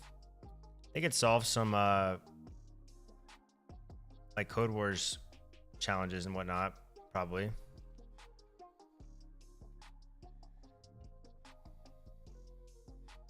Okay, so this is still working as well, which is fantastic.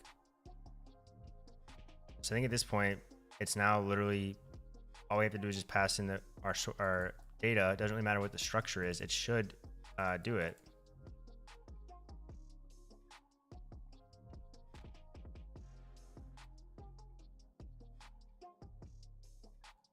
So I go into this page here and I pass in, what is it?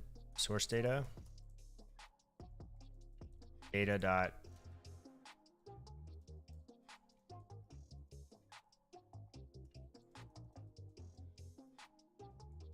I think I have applications.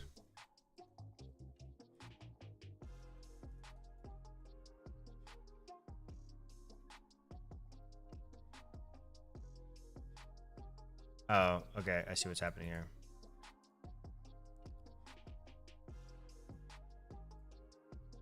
It's inferring the type from this.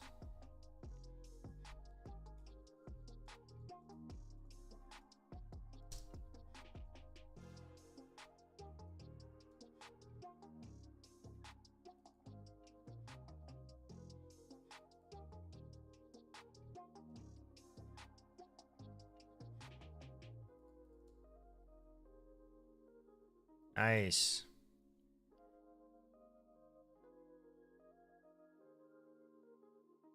Now, obviously, this is raw data here being put into this. What I'm probably going to have to do is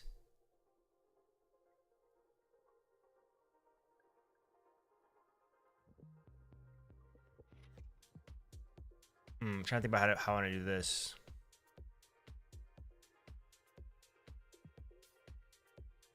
Because basically, I guess I could also set up like a locale or whatever it's called whenever I can map a specific.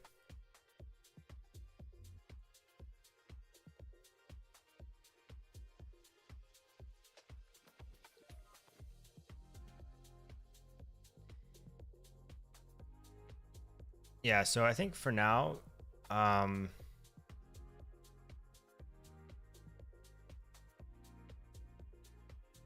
Luminox, I'm not kidding around. I swear I can use the mic. It happened to me like twice today. If you go back in the stream, I literally was talking about doing something. I opened up a load function. I didn't do anything yet. I didn't type anything. I was just sitting there and I literally mentioned something about getting all of the job applications, and instantly, like right after I said it, all that stuff came down, suggesting it to me.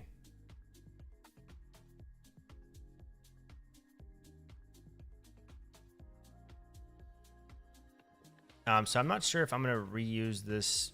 I think it's going to be kind of difficult for me to reuse at the moment. It's like maybe I've been streaming for too long at this point. Because obviously I'm not just going to render all these out like this. I need to actually get a structure. I need to pretty much transform the data into, I guess, the way that I would want it to be. Really what I care about is the resume.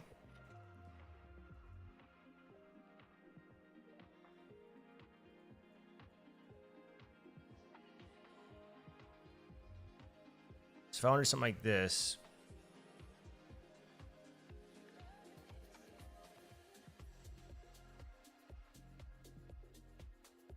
I would have like a little button over here on the right, which I can edit one of the rows.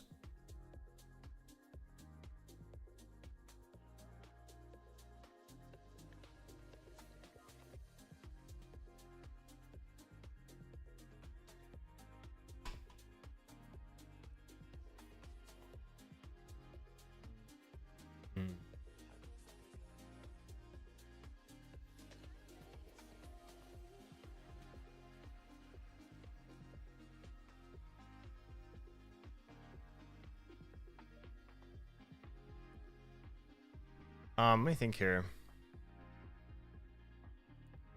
How I want to do this.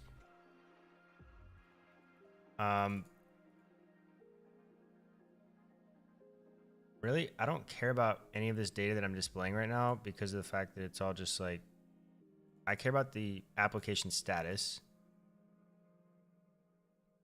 You're talking about Excalidraw? I use it from time to time if it's, unless it's something different. I have a better, yeah. Thank you for that. I always try to visualize everything in my head, and I usually can. I can for most things, I feel like. But it is nice to be able to visualize certain things here. Yeah, I love Excalidraw. Like all my diagrams and flowcharts for work, I build with this. Because you can either make it look super informal like this, or you can make it look pretty nice and then put it into PowerPoints or Word docs or whatever. I'm trying to think about how I want to display the data on my table here. I know I'm going to have the name of the user or applicant name.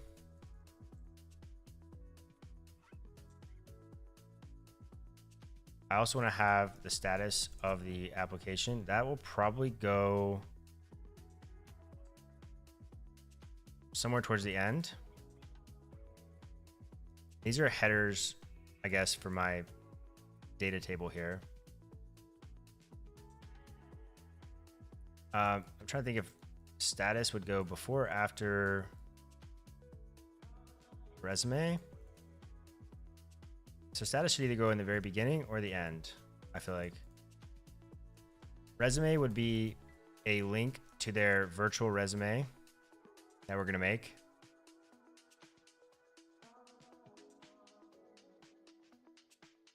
Yeah, there's a lot of those, Luminox. There's one that costs some money. It's pretty good, though, from what I've heard. I don't know what it's called, but I have an iPad. I just never draw on it. I was actually just telling my girlfriend. She was talking about getting... light mode is death. All right, I'll turn it off. Fine. Hey, what you guys don't see here is I have two bright, super bright lights just beaming on me. So that white screen does not impact me at all. I'm immune to the light now. Okay, so we have applicant name, but normally, yeah, I hate light mode. When I rewatch my own videos and I accidentally open something up with light mode, I'm instantly triggered. Yeah, you can integrate Obsidian with it. Yep, I have it integrated into mine.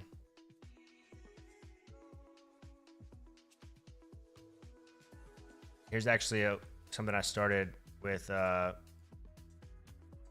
was working on for the data fetching, my first video on SvelteKit. I guess what else do we have about them? I mean, what else do we need about the user? From a recruiter's perspective, I guess their location, maybe. But that'll be included on their resume. I guess they have like some scores here. They're rating the resumes here.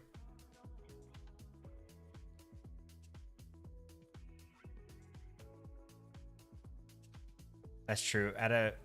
Leave the second monitor in light mode to add a filter to your lighting. Yeah, I can. You can tell when I go to a light page or a dark page, like my camera.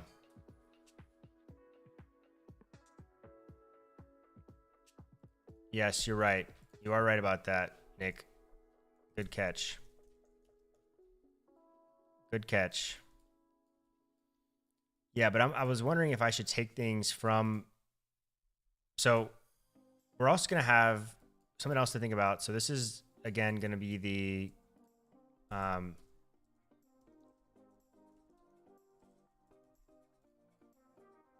like the job applications page. We're also going to have a candidates page, which will be visible from the employer's perspective.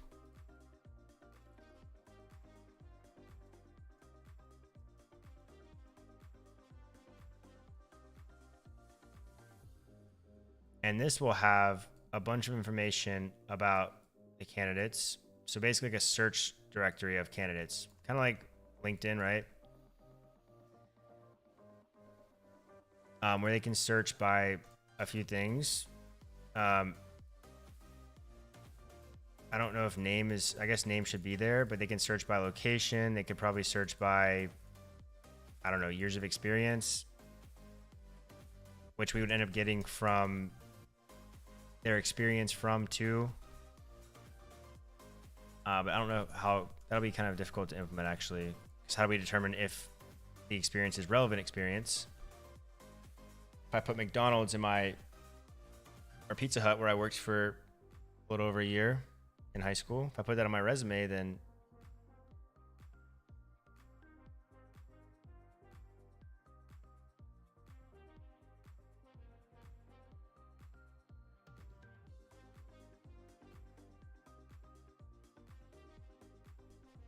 that is a fantastic idea.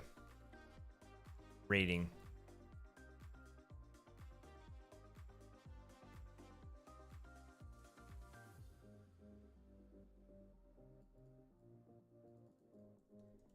And I'll figure out where to put all these once I visualize it a bit better.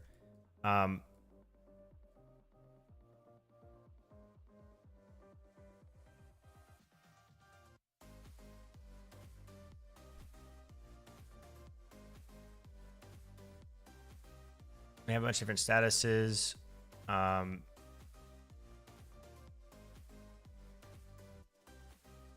But then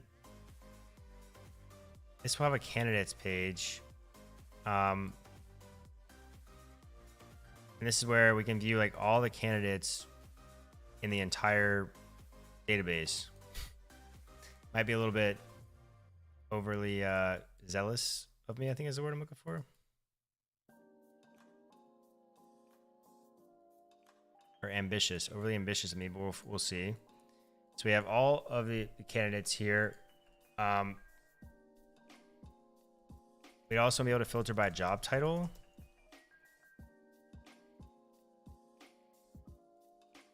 But this would be more of like a search engine though, because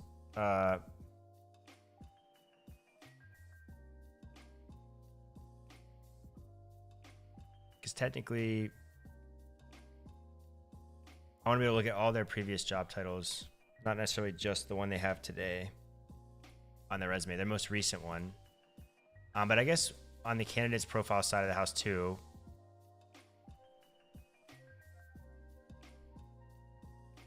on the candidate's profile side of the house too, we could have, like LinkedIn has, like what type of positions are they looking for as well.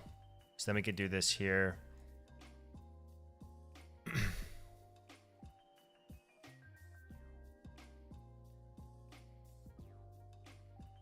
I'm trying to think about how I can make this dynamic enough to,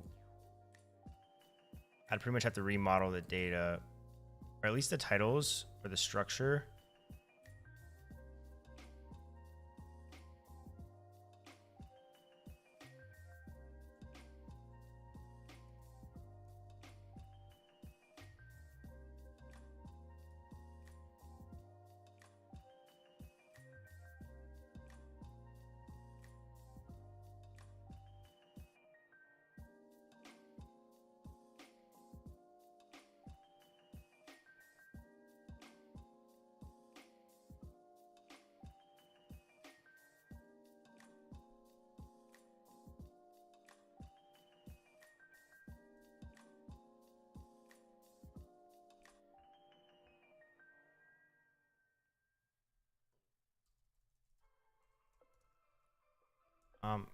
Does this work?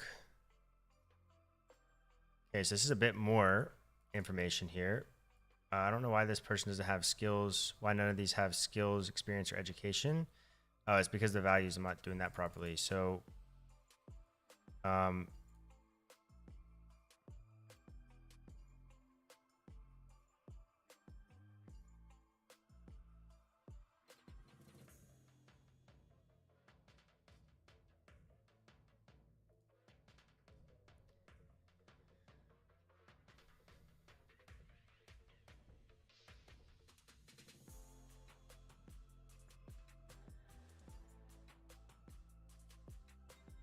yeah, so this is going to have different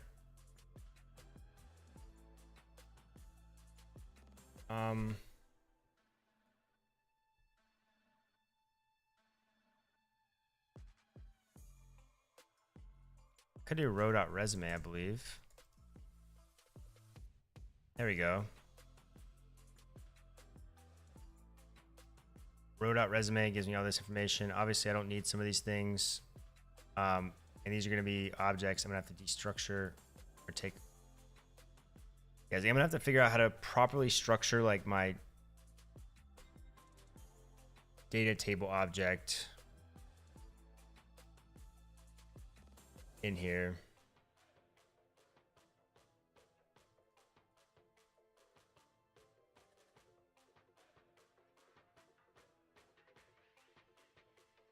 I guess I can do the same thing for job postings as well. Let me see here.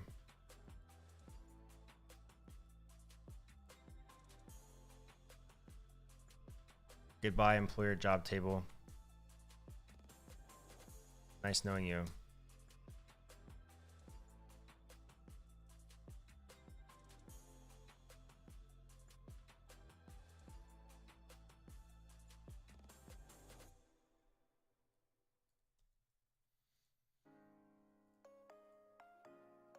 Okay, I broke something.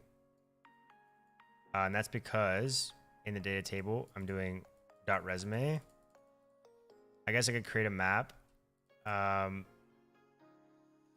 then I'm going to lose access to the application ID, I believe.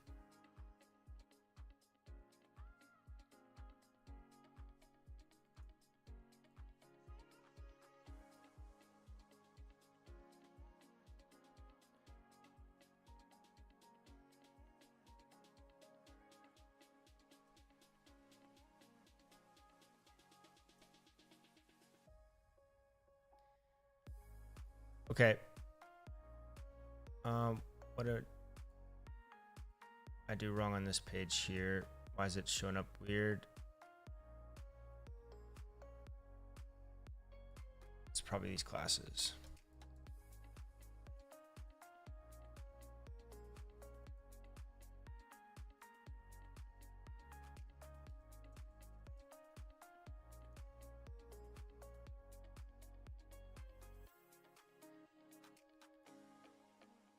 Okay, guys. I've been streaming for almost 7 hours now. So I'm going to probably hop off. My brain's starting to hurt. I'm starting to have a harder time coming to conclusions. But we have the data tables. We have skeleton set up now. So we'll be using that moving forward. I need to redo some of these components that I have built out tomorrow. And also update some of this stuff as well. But yeah, if you want to check the app out, you can see the database. We have a seed script set up here as well. Yeah, tons of progress today, actually, I think, right? At least I feel like. Maybe not. I can't remember what we did today. I guess I haven't made a commit in a hot minute, so yeah, we got the applications, got the employers, got the seed working. Your data needs some styling. Looking at the docs again. I missed something again. What else did I miss?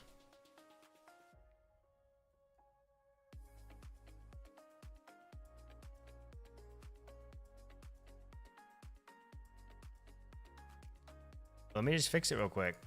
I don't want to end on a bad note here.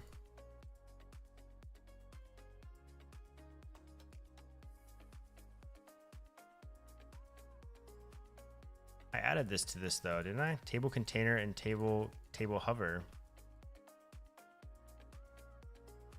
Is it just me? I need to style it myself. Is that what you mean? Forever one more thing. Yeah, right. Yeah, mine doesn't look like this. Why not though? I feel like it's trying to look like this, but maybe I have to update restart my language server or whatever.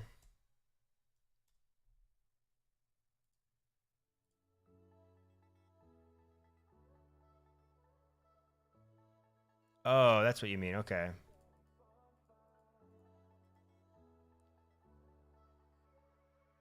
Oh, there's really a page source tab.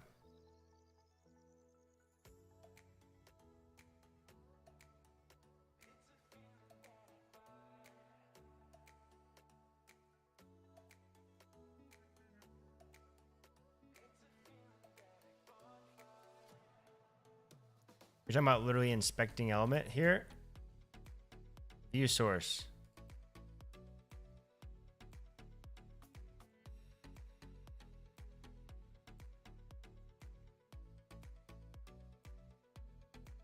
The next link is down. It's okay. I can inspect too, but yeah, I'll fix this up tomorrow. Okay, so yes.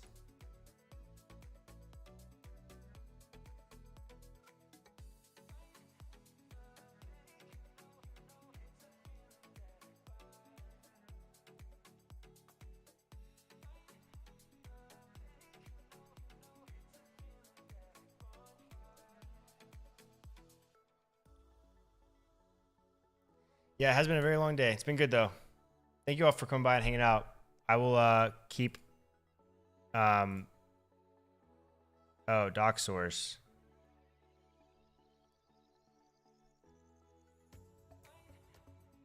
Here's your table here.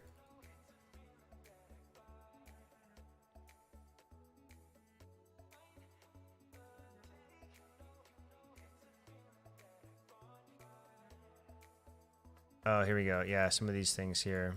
I see now. Table self fit. Cool. That's cool. It's really cool. Fantastic project you guys have built so far. Seriously.